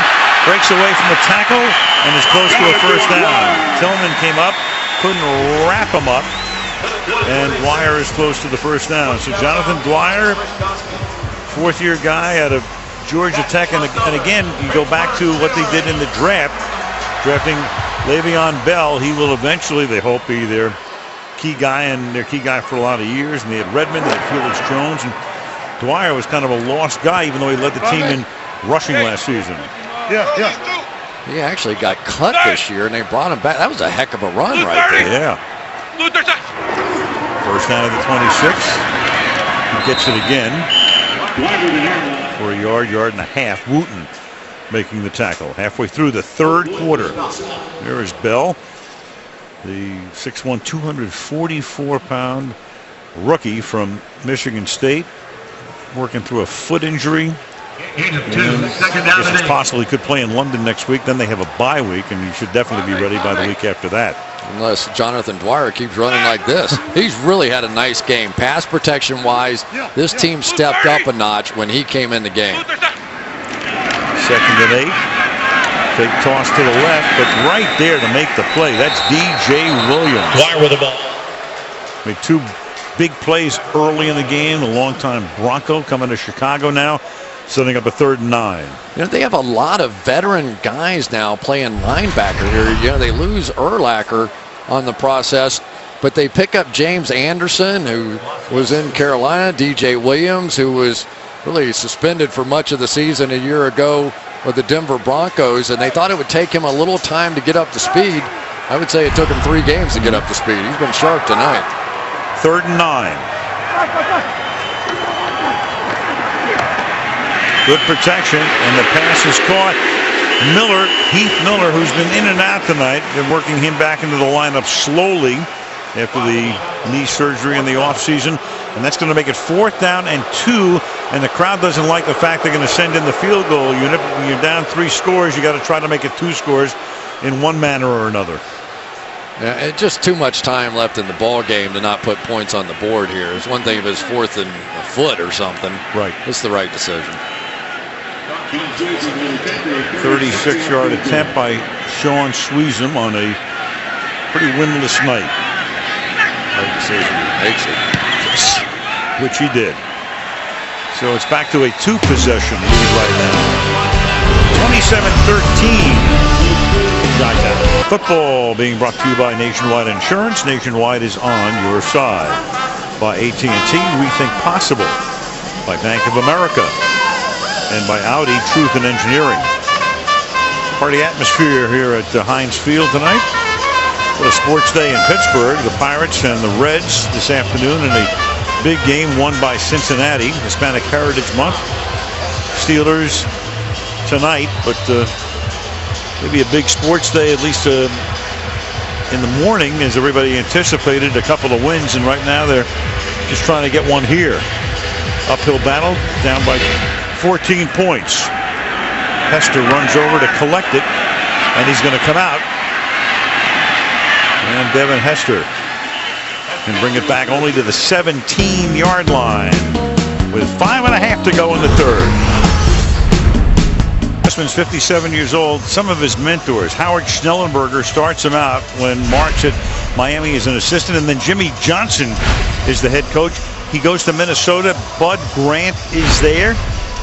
He works with Marty Schottenheimer in Cleveland back in '88. George Seifert in San Francisco with the then Super Bowl champions. Then he coaches Montreal in the CFL for 5 years. And talking to Phil Emery, the general manager, before the game, he felt that that was hugely important before he hired Trestman, that he had the head coaching experience and not just as an assistant. As Cutler throws, and the pass here is incomplete, intended for Bennett. It'll be 2nd down and 10. Well, we knew that he was going to get the math right on the score to kick the field goal because he was a bond trader for a couple of years, right, when he was out of football. He was out of football. He goes and he's running bond portfolios, an investment company, wearing a coat and tie. He does that for 3 years, and his wife says, you got to get back to football. She says, I love football more than you do. So George Seifert calls him after Mike Shanahan leaves to go to Denver. Mike had been the offensive coordinator in '94 in San Francisco, and that gets Trestman back into the game. And the pass is caught up at the 25-yard line by Alshon Jeffrey, tackled there by William Gay. It helps to know interest rates when you're working time management at the end of games. Yeah, and how to save your money if you're a coach, because that's not a lifetime employment contract. No. He should have been doing moving van commercials. 3rd and 2. Don't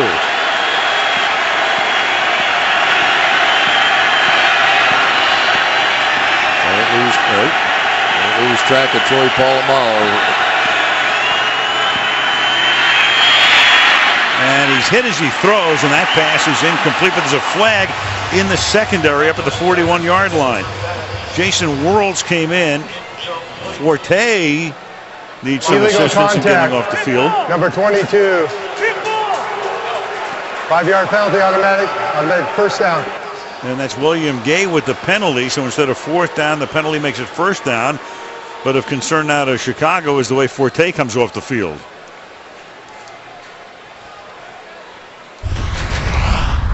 No question about the call. A little slant and go on the outside. He's going to initiate the contact after 5 yards, so that obviously a good call and a painful penalty against the Pittsburgh Steelers. And then Forte, as Jason Worlds comes around the corner, gets caught up in that traffic. So Bush comes into the game at running back, and that's Brandon Marshall, doing a very nice job bottling him up tonight. Brandon Marshall has caught 4 passes for a total of 11 yards. Yeah, Ike Taylor said he wanted to play against Brandon Marshall. So this guy's like Marshawn Lynch of the Seattle Seahawks. He's in beast mode all the time. Just a huge guy, and with the rules as they are now about contacting the receivers, he said these big receivers that the Bears have, they don't even have to get open. They can just get body position on you, and he certainly is not afraid of a little contact down the field. Crowd still booing the official's call. That's illegal motion. Yep. And Cutler gets slammed to the ground. Lamar Woodley comes in. 2 guys in motion. They never got reset. Illegal shift. Offense. The penalty is declined. 3rd down. In that case, the play is allowed to continue, unlike a false start. And of course, they'll decline it. Meanwhile, they're going to wrap up the foot of Matt Forte on the bench. It's 3rd down and 16 now.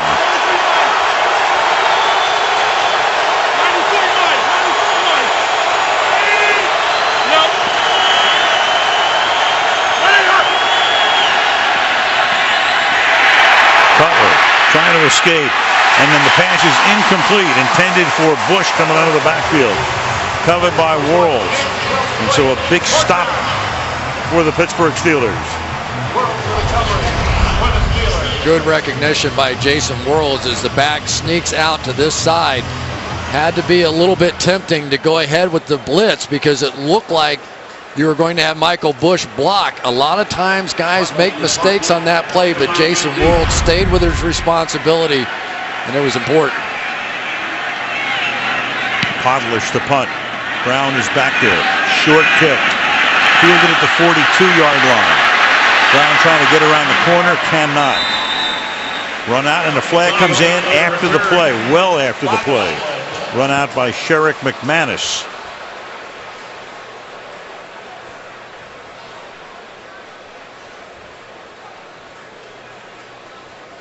Here's Brown. You can put your hand on the face mask, but you can't grab it and turn it. So if that's what the official saw, and it may be. That was a 34-yard punt, 5-yard return. And then Morelli's call coming. During the return, face mask. Receiving team, 15-yard penalty, 1st down. Well, Pittsburgh gets the ball, but 15 yards farther back. Nylon of Chicago, why are we showing you that? The National Hockey League season starts in 9 days. Tuesday night, October 1st, Washington at Chicago.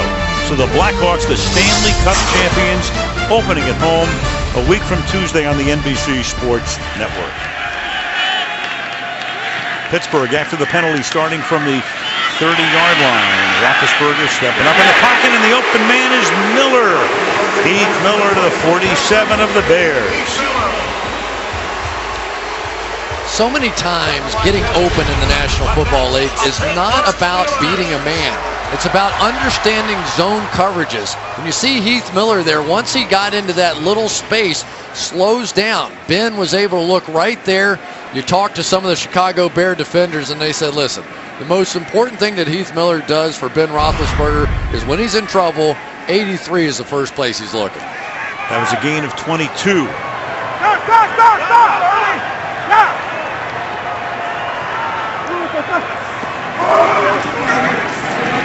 Roethlisberger wide open after the pump fake. Jericho Cotchery. And he's out of bounds at the 21-yard line. Major Wright covering on the play. That's a gain of 26. Everybody wants to make a big hit when they see this quick screen coming out there. That time, basically, 2 guys open down the field. It's the responsibility of that guy on the outside generally to block, but Ben is so effective with these pump fakes. He's been moving defensive backs all over the field tonight. Steelers now at the 21-yard line. 2 minutes to go in the third. Black back! Black back! Blitz on. And a one-handed grab is good for the touchdown. Antonio Brown. An amazing catch. If he got his feet down here, this is going to be absolutely remarkable.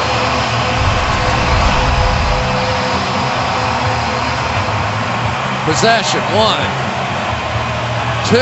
I think he got it. The knee is possible, but I thought that foot was down first. Right, that's the whole issue here. Possession 1. Is the knee down before the foot is the question. If the knee is on the stripe, and of course they're going to look at this upstairs before they confirm it. Oh my goodness. I don't think there's enough there to be able to overturn that. Already confirmed, and the kick is good. What a game Antonio Brown is having. Well, all of a sudden, it's a 1-touchdown lead,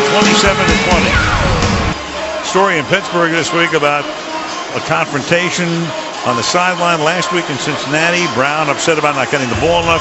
Here was Todd Haley, the offensive coordinator, with him after the touchdown. A lot to talk about in regard to that play, but a smiling Brown has put Pittsburgh right back into the game. We'll have another look at it in a second. Devin Hester ready or hopeful of returning Sweezum's kickoff. And he won't get a chance because he's taken by the up man to the 21-yard line, Eric Weems. And back we go to the touchdown. Old school Pittsburgh Steelers here. This used to be Hines Ward in short motion. 3 on this side. When they go to a single safety here, that means 1-on-1. It used to be Mike Wallace out there. Now it's Antonio Brown, and he's doing the same thing Mike Wallace used to do. Only that catch was as good as anything I have seen in a big moment. That is fantastic. Barely, the toe barely beats the knee down. Good call by the officials. Game on. Perfect call. Forte is back in the game. Crowd in full voice right now, and Cutler stepping away, dumps it to Forte, but he'll get tackled immediately at the line of scrimmage. 2nd and 10. More and more now we're seeing that Jay Cutler is looking to those checkdowns a little quicker. The pressure isn't always becoming a sack, but it's forcing Jay to move around. He is early in the game been able to stand in one spot, read the defense, and make a throw. More and more we're seeing those kind of jump shot kind of throws to the checkdowns, and that plays right into the Pittsburgh Steelers defense. And that's reflected in the fact Cutler's averaging less than 4 yards per pass. 17 of 25 from 98 yards. Big hole for Forte, who runs over people, including William Gay, who he ran over earlier. Takes it to the 30. It'll be 3rd down and 1. Troy Fiumetta right here is going to seal this thing off. Roberto Garza inside, able to handle the nose tackle. Fiumetta helped a bit with the nose and then got up on the next level, but 3rd and 1 is huge right now. 33 seconds left in the quarter. They bring Michael Bush in as the tailback behind Fiumetta. And Cutler's going to take a timeout with the play clock down to 3 before a very big play. So, as this one winds down in Pittsburgh, we go south next week, where Tom Brady and the undefeated Patriots beat Tampa Bay today 3-0 against Matt Ryan, and the Atlanta Falcons upset today by Miami.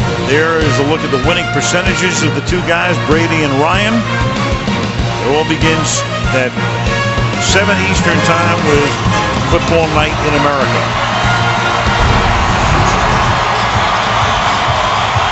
Starting to feel like Pittsburgh Steelers football again around here, doesn't it? For the first time now, the Steelers faithful starting to feel a little hope in this building. This would probably be a Troy Polamalu jump over the pile kind of moment if you ever had one of those. He loves trying to time the snap count on these short yardage situations.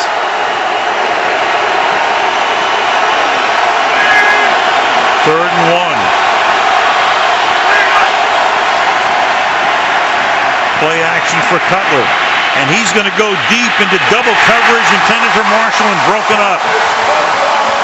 Clark and Taylor were there. So 4th and 1 and they go deep and now they'll punt again. And one of the things that happened is on the outside, Troy Polamalu took out the underneath coverage, just decked the fullback Fiametta, and so there was only one place to throw the ball, and that was jump ball down to Brandon Marshall. There it is right there. Pavlich's kick. Brown falls for the fair catch. Makes it at the 23-yard line. And Roethlisberger on the offense will go to work with 9 seconds remaining in the third quarter. Now, I'll give Pittsburgh credit. There hasn't been an ounce of panic about this team. I've never seen any sort of yelling or screaming on the sideline. Sometimes you're down, was it 24-3, I believe, and all of a sudden things start getting uncomfortable over there. But my goodness, how that roughing the punter penalty has changed this football game. Gigantic.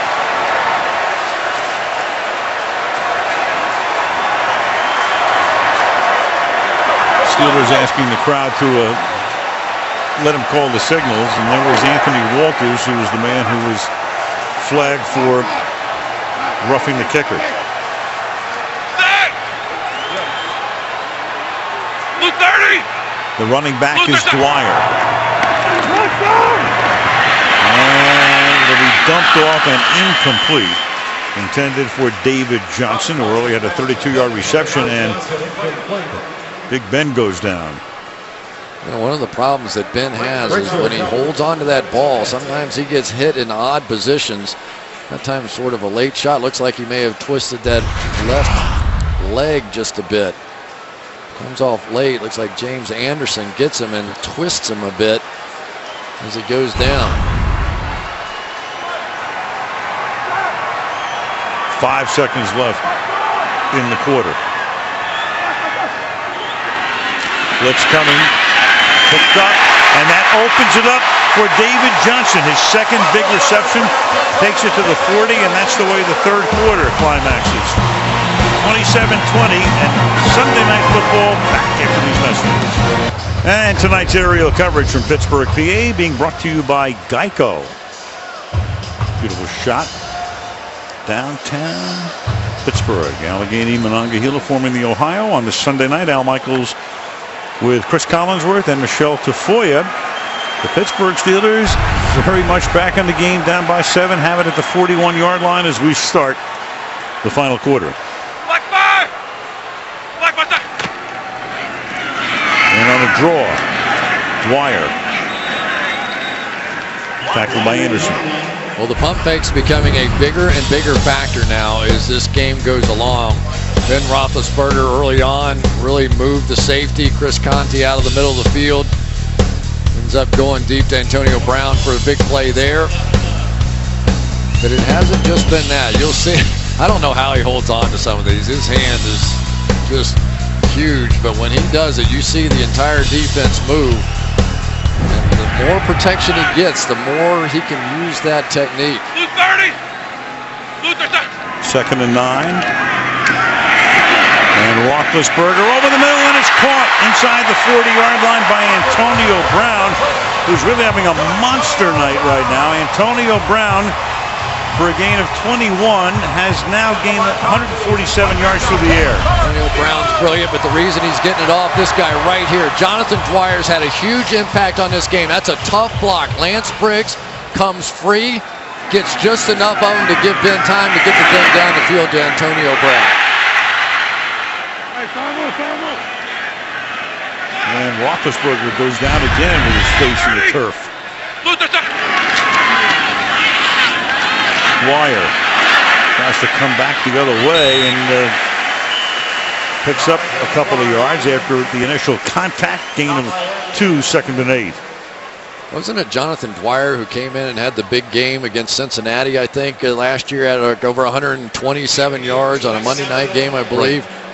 Right. At one of our games. There you go. There you go. And, this is a guy, though, that running backs, first and foremost, have to be able to keep their quarterback upright. And it's something that everybody loves, the scat backs and the quick runners and all that stuff. Quarterbacks love guys like Jonathan Dwyer. Well, Tillman comes out of the game. He went to the sideline. Zach Bowman comes in. Ben is going to keep it and then lose it, and then recover it himself as he gets to the 30-yard line. That would have definitely been a fumble because he was past the line of scrimmage anyway. Well, we saw Tillman come out, and he was probable coming into tonight's game. He'd missing practice time this week. Now another Bear is hurt. So we can figure out who this is.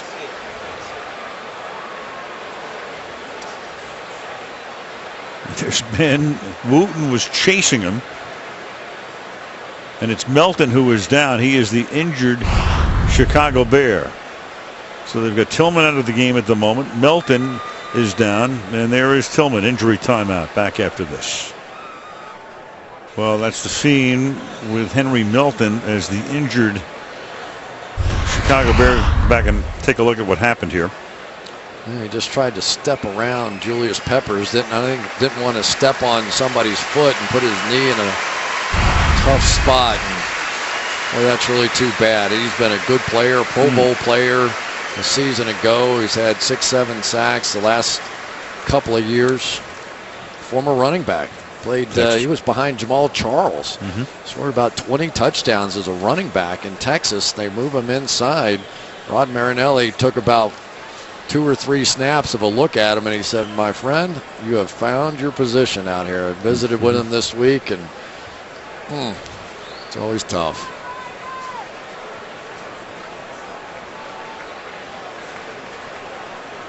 That 3 technique pass rusher, such a significant part of this 4-3 defense. Nate Collins now, who's looked good. He's played well this year, will come in and try to fill the void. Lining up between the offensive guard and tackle, and now you've got Collins, who's the 4th-year guy, played at Jacksonville, went to school at Virginia, and we talked about Tillman, and now there he is on the bench, missing practice time this week. He's come out, so you've got Zach Bowman in there. You got Melton going back to the locker room, and Nate Collins in the game, and a big 3rd down and 3 coming up, or long 2 at the 30-yard line. Isaac Redman is in the backfield next to Roethlisberger. Big assignment for Isaiah Fry on the slot against Antonio Brown. And that's caught, and can he get the first down as Cotchery spins and may have gotten it with that second effort, and does. So Cotchery was stopped a little short of the first down and then was able to spin around and move the chains. Good job by Cotchery on the outside, but watch David DeCastro hustle down the field and basically push his wide receiver for a first down. He's just going to give him enough of a push on the tail end of this thing. I don't think he has it right here. Nope. Castro hustles before he hits the ground. There you go.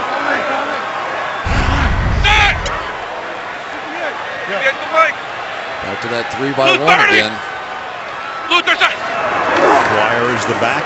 He flares out, and it's thrown behind Brown. So underneath Antonio Brown, it's incomplete. Here's Michelle. Well, Henry Melton with that left knee, he is out for the rest of the night. Obviously, they've taken him back. Now, for Charles Tillman, we've seen him on the sidelines. I'm told by the Bears that he's simply stretching, that he is expected to come back in, and that there's no injury news for Tillman. So sadly, Melton, who missed so much of the preseason out with that concussion, out for the night. Right. Thank you, Michelle. And Tillman, well, even though it might not be anything really significant, at least for the moment, he needs some time. 2nd and 10. And Dwyer can't escape. Stopped at the 26-yard line, and that's going to make it 3rd down and 10.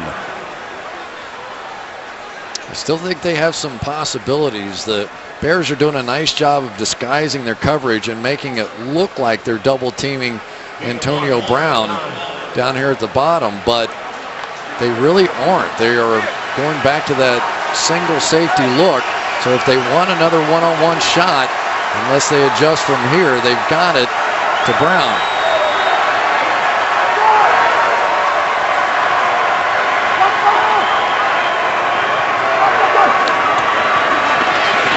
Blitz, and Roethlisberger jostled as he throws, and the pass is incomplete. That was Lance Briggs blitzing on the play. It'll be 4th down.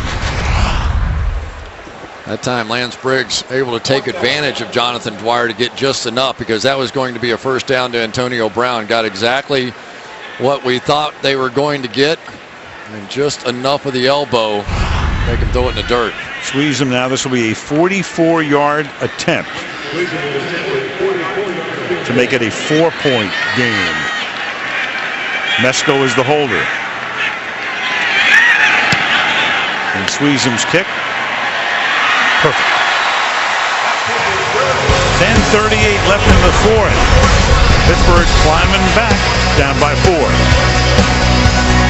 Sunday Night Football brought to you by Wendy's, by Toyota, by Windows, and by Walmart, where layaway is free with no opening fee.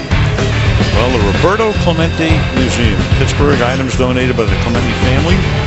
One of the great players of all time, dying tragically in a New Year's Eve plane crash in 1972 on a mercy mission to help earthquake victims in Nicaragua. And there is PNC Park. Of course, Roberto played at Forbes Field and at Three Rivers Stadium.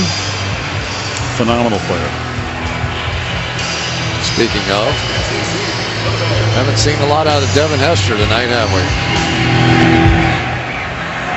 Well, and you still won't, because it's taken at the 12-yard line. And this is Joe Anderson who's going to run it back out to the 26-yard line. Bears led 24-3 at one point. You had that block punt that turned, or the personal foul on the punt, running into the kicker, roughing him, and the largest deficit overcoming a win, 21 points. The Bears' largest lead given up in a loss, 21 points. 24-3. Chicago is going to get the ball back. Walters just missed. Personal foul roughing the kicker. And then Pittsburgh was able to capitalize and get a touchdown. Bruce Forte. I want to correct one thing. I think when I did the promo before Atlanta-Miami, I said Atlanta was upset by Miami. They were not upset. I have a certain demographic that holds me to a very high standard, and I just want them to know I misspoke. Atlanta was not upset today, and you know what I mean. Your people. Yours too. I'm with you, gang. I hear you.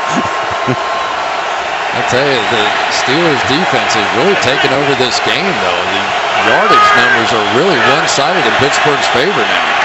And the possession is now almost dead even, and Matt Forte will go nowhere.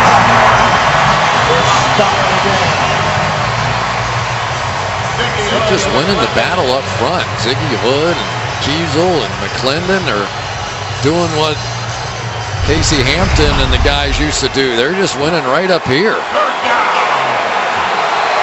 No chance. And now here comes some nasty blitz. 5 of these guys lurking around are going to be blitzing. Bears' job trying to figure out which 5.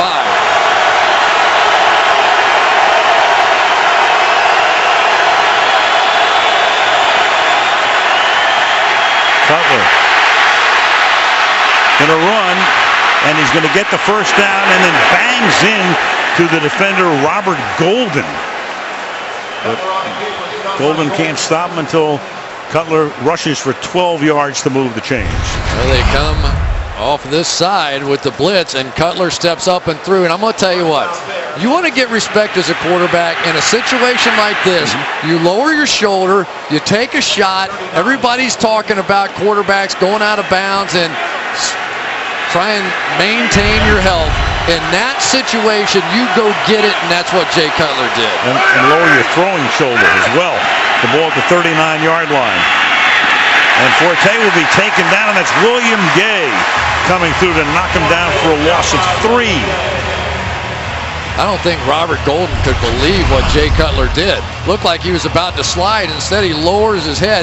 He had the first down anyway, but if he had tried to slide, it would have been close because it's where the slide is initiated.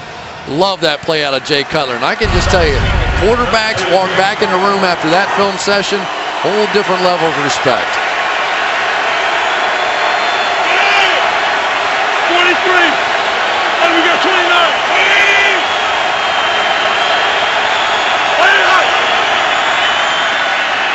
Cutler dumps it off into traffic, and the pass is incomplete. Lamar Woodley helped to break that play up. 3rd and 12.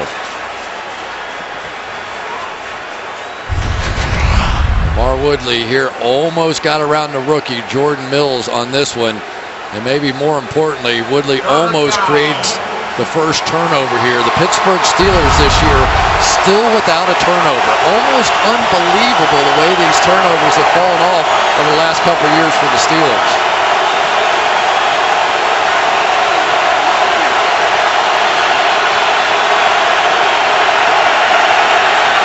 Third and 12. Polamalu comes in on the blitz. It's picked up deep downfield, turning around at the 22-yard line. Brandon Marshall to make the catch. A huge play. Got position on Ike Taylor to the outside off his back shoulder. And Marshall needs a little time here. Yeah, here's old beast mode right out there. Ike Taylor knew what he was getting into. Pretty solid coverage, but he just couldn't get his head around. Perfect back shoulder throw, rebound position.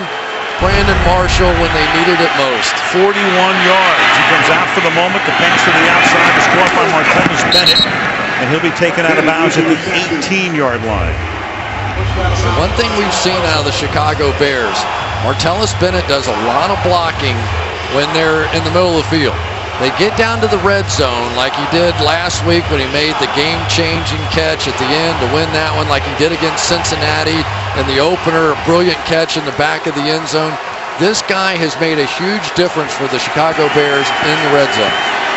Marshall back in the game until that catch. He caught 4 for 11 yards. And then 41 on the 3rd and long. Going to draw inside. Matt Forte going next to nowhere. And Jarvis Jones coming off the edge there and doing what he did earlier, just finding a way to kind of sneak in there. You know, so many times to get the kind of player they want at outside linebacker for the Steelers, they have to try and convert defensive ends in college to outside linebackers. This guy was an outside linebacker at Georgia and got a lot of coaching down there at the NFL kind of level in that defense. Very big 3rd and 5. Steelers trying to limit them to a field goal to keep it as a one-possession game. And Cutler going to the corner, and it is out of bounds to Earl Bennett. Earl Bennett not in bounds as he hauls it in. And in comes the field goal unit. Looks like he got at least 1 foot down. Little grab there on the tail end by Shamarko. Whoa. That's interesting. Wins possession. 1 foot. I think there might be a case there. Yeah, well, it's worth a challenge, and that's what Trestman's going to do. It's worth another look. I think that's a touchdown. Well, we'll take a look. I thought it was inconclusive on that replay, but worth a challenge. Challenging the ruling on the field of the previous play that the receiver had with both feet in bounds and the catch. Timeout. And it's where possession takes place. So Morelli goes under the hood for a huge call. This is about as close as it's going to get. It's ruled out of bounds on the field. Does Morelli see enough here with possession and both feet in to overturn it? Here we go. Catch, possession. I don't see a bobble. Second foot is going to fly a little grass off the back end. My question is, from the angles we have, we can't see possession throughout the course of the catch. We don't know if this thing moves at all as he goes to the ground. Is that enough to not allow a touchdown and a reversal? I'm just not sure. No, that is the issue, too. There's no question. Morelli's got to decide, does he have that possession at first, and does he get both feet in? That angle looks like he doesn't get the second foot down, but the other angle you can clearly see some turf flying. And remember, they can piece together these replays. This one right here, if you watch the back foot, you'll see the dirt kick up right on the back side of that thing. Right there. Here comes the call. After reviewing the play, the receiver had control and 2 feet down. It is a touchdown.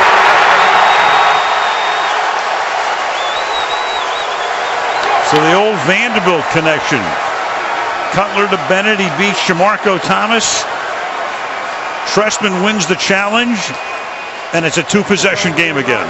This may be the best wide receiver play I've seen in one of our Sunday night games since I've come on here. We have seen unbelievable catches, footwork, one-handed. It's been brilliant. It's been absolutely a joy to watch.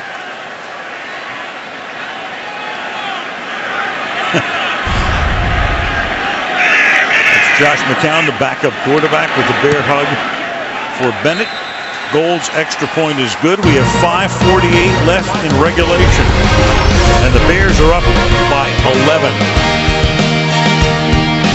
Fighting Irish coming off their win yesterday against Michigan State. Back home against Oklahoma. Oklahoma 14th in the country. Notre Dame 22nd. That's coming your way on NBC this coming Saturday afternoon from South Bend at 3:30 Eastern Time. There's your confluence. The Three Rivers. Polamalu and the defense back on the bench after that sensational catch by Bennett.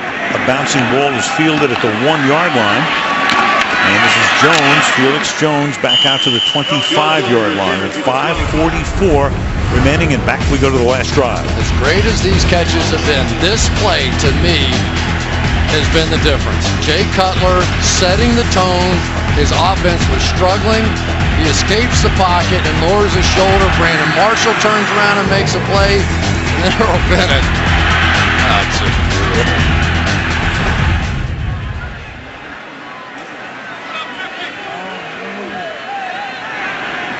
So Cutler, who was under 100 yards until then, 61 yards on the drive.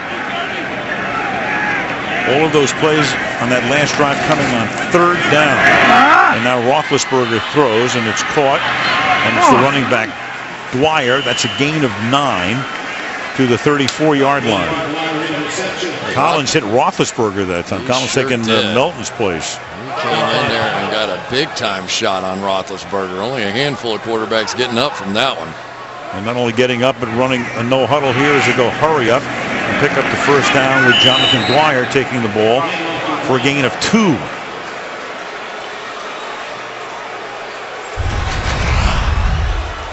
Nate Collins, a little spin move on DeCastro. You're not allowed to plant your full body weight on him, but Ben Roethlisberger almost as big as Nate Collins. Inside 5 minutes.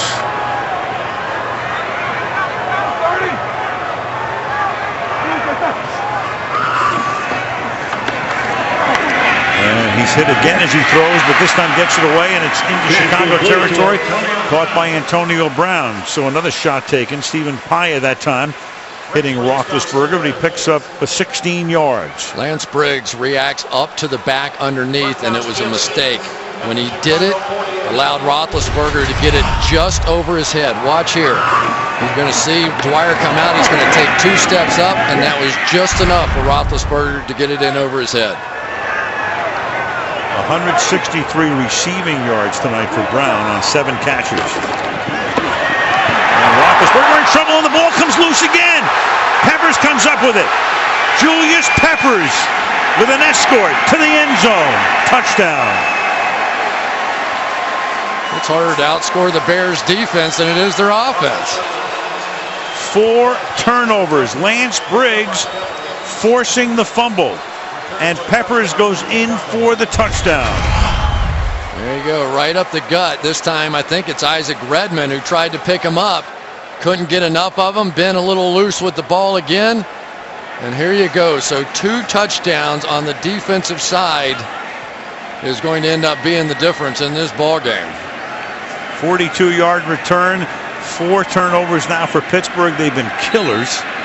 And for Peppers, he had 3 touchdowns as a Carolina Panther, and that's his first as a Chicago Bear. You know, Ben is almost going to have to work a little bit on keeping that second hand on the ball. The pump fakes are great, but when it means you're trying to scramble inside the pocket with only one hand on the ball, bad things happen. And that's blocked, but barely of relevance here.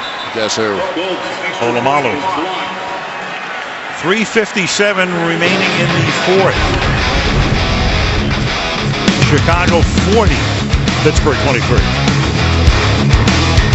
In a nutshell, the only caption you need when you look at that. 4 turnovers, and Chicago with 23 of its 40 points off those 4. Basically a push tonight for the Steelers offensively. They've scored 23 and allowed 23.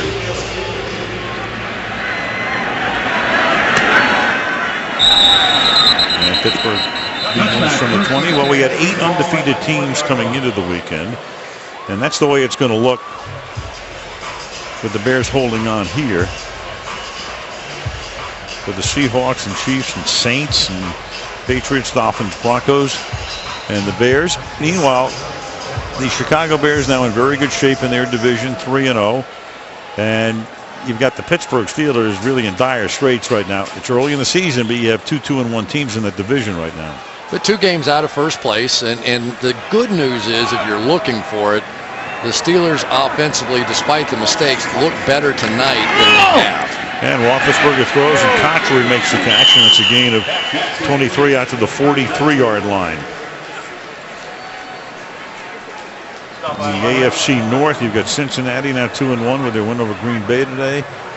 Baltimore seems to have gotten it together. They beat the Texans, so they'll be 2-1. And the Steelers on the verge of dropping to 0-3. To the 48, David Paulson makes the catch. Here's Michelle. Well, an update on Charles Tillman. The Bears have told me that if they needed him to come back into this game, he could. But he's being bothered by a groin right now. He's been stretching it out, and because of the lead, they're going to let him rest the rest of the night. Wise choice. 2nd and 4. Zach Bowman is in there. Meanwhile, there goes Ben going down again, but he gets the pass away to Emmanuel Sanders on a 2nd and 4. Corey Wooten got to the quarterback that time. It's a first down gain of 10.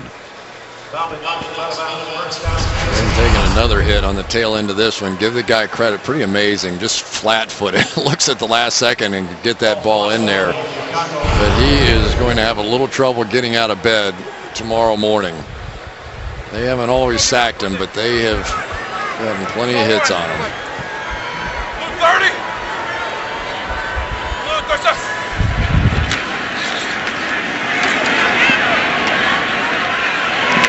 You got a flag thrown as Jonathan Dwyer makes the catch.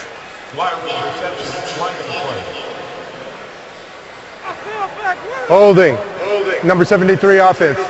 10-yard penalty, remains first down. Ramon Foster. Well, the Bears will go to Detroit next week. Then they have back-to-back home games against New Orleans and the Giants. It would behoove them to build up early currency. When you look at their schedule down the line, 4 of their last 6 games are road games. I'd say 3-0 is a little currency. It's a little currency. That's what's upcoming for them, and the season will end in Soldier Field against Green Bay.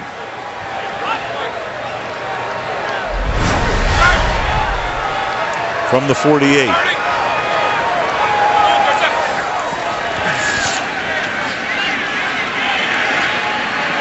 And Roethlisberger fires deep downfield. That's caught.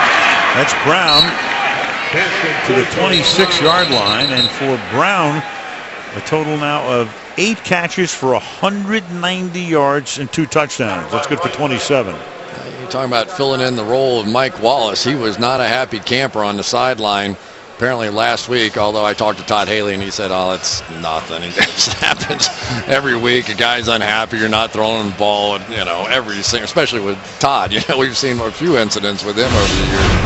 But this has been one big breakout night for Antonio Brown, and it's so key in those 3-by-1 sets by the Steelers. If they leave somebody one-on-one on the backside of that, and he is now the one, it is tough to play this football team. And right now, Antonio Brown is proving worthy of that position. Of all the crazy numbers, and there are always crazy numbers in a game, the craziest might be Ben Roethlisberger tonight has thrown for 400 yards. From the 25. And his team is down by 17, and that is not caught. Leaping for it, Emmanuel Sanders, 2nd and 10. You know, I can't get the Jay Cutler play out of my head, though. Remember the playoff game a few years back where people questioned whether or not he could have come back in the game or not, and questioned his toughness and all that? This is a different Jay Cutler on a lot of levels out here. He's becoming the team leader and just takes out the Steelers safety. Really, when the game was on the line, Robert Golden did not expect that kind of shot. 2nd and 10. And Roethlisberger throwing, and it's incomplete. Chris Conti coming over to Brown and getting there simultaneously with the ball to bust it up. It's 3rd down. I don't think there's any question Conti made the catch. Did his feet get down? Well, if that knee hit the ground, that might be an interception. Remember the old John Madden book was it 1 knee equals 2 feet, something like that? Let's see if the knee hits down, because a clean catch. It's like the foot may have come down first out of bounds. 3rd and 10. Roethlisberger dancing away. Buying time, pass incomplete. Paulson, the intended receiver. Lance Briggs was there. And that's going to make it 4th and 10. Last gasp coming up for Pittsburgh. I wonder what's going through Mike Tomlin's mind at this point right now. This is a guy that has never been 2 games under 500, right? Correct. Getting ready to go 3 games under. 7th year. As you look at the Dan Rooney and Art Rooney, second lower left. Tomlin coaching in his 99th regular season game. 63, and if he loses this, 36 losses. And here is Brown coming close to a 200-yard night, taking it to the 19, but on a 4th and 10, ain't good enough. So with 2:20 to go, Chicago will take over. Game in which the 3rd loss occurred. You go back under Mike in the last 5 seasons, well into the season, except for last year when they struggled early, got hot in the middle, and then injuries just did them in at the end. 2 home losses now, too, which doesn't help the cause any. And Chicago can pretty much run it out, even though Pittsburgh can stop the clock twice, and you're going to have the stoppage at the 2-minute warning. Michael Bush is the back. If he gets it, he'll take it to the 21-yard line. Tillman and Peppers going over some stuff on the sideline. So many veteran players on that defensive side of the ball. Of course, Tillman, Mr. Punch Out, all the forced fumbles that he gets. Tim Jennings on the other side. Lance Briggs came up big tonight. 2-minute warning. Chicago 2 minutes away from going to 3-7.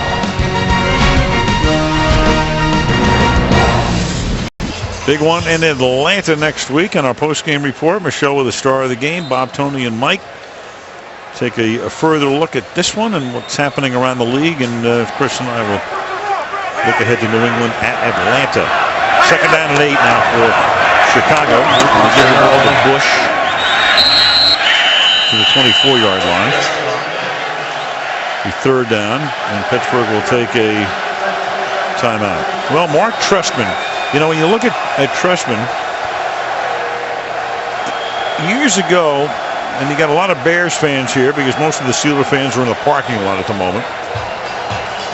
But Trestman, about 20 years ago, was one of the very hot young assistant coaches in the league. And everybody said, you know, this guy is going to be the head coach someday. And then all of a sudden, time just went on, and he kept moving around and was out of it for 3 years, as we said. Went into bond trading. George Seifert brought him back to San Francisco. He was in Oakland. He was actually on the Oakland staff when they went to the Super Bowl and lost to Tampa Bay. And then he sort of disappeared. And everybody said, what happened to Mark Trestman? Well, he was up in Montreal. And then we talked about Phil Emery before. Emery said, I looked at this guy. I looked at him closely, and I thought he would be the best fit. But it is odd, Chris, when you see a guy who, all of a sudden, hey, here's the new hot young assistant coach. And then whatever happened to him, and then he becomes the coach of the Chicago Bears at age 57. But to some extent, doesn't he feel like a good fit with Jay Cutler? Because Jay Cutler, he's an emotional guy, and we've seen everything before. And Trestman is a bond trader. He just looks straight ahead. He's a teacher. He's putting together a game plan. He's keeping him from getting hit too often.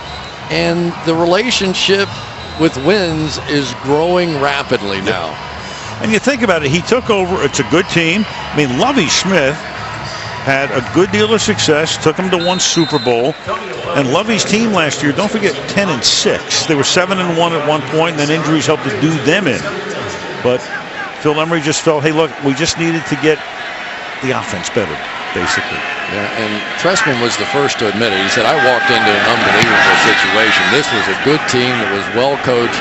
All you had to do was just put in your system, and they were ready to go. And Pavlich's punt, and he's down at the 26-yard line.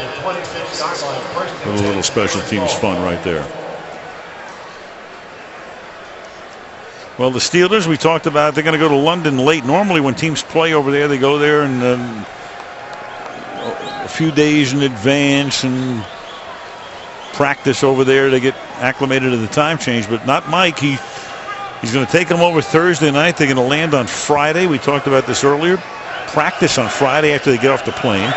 Do a walkthrough in the hotel. Won't even see Wembley Stadium until they get there on Sunday and play the game and come back home. And of course, on the other side of it is a bye week.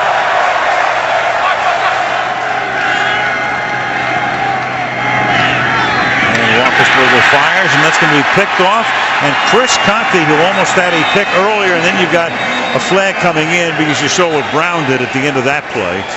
And you know what that's going to be. Penalty and a fine. Ooh. Turnovers galore. Turnovers cost the Pittsburgh Personal Steelers foul. the game. Unnecessary roughness.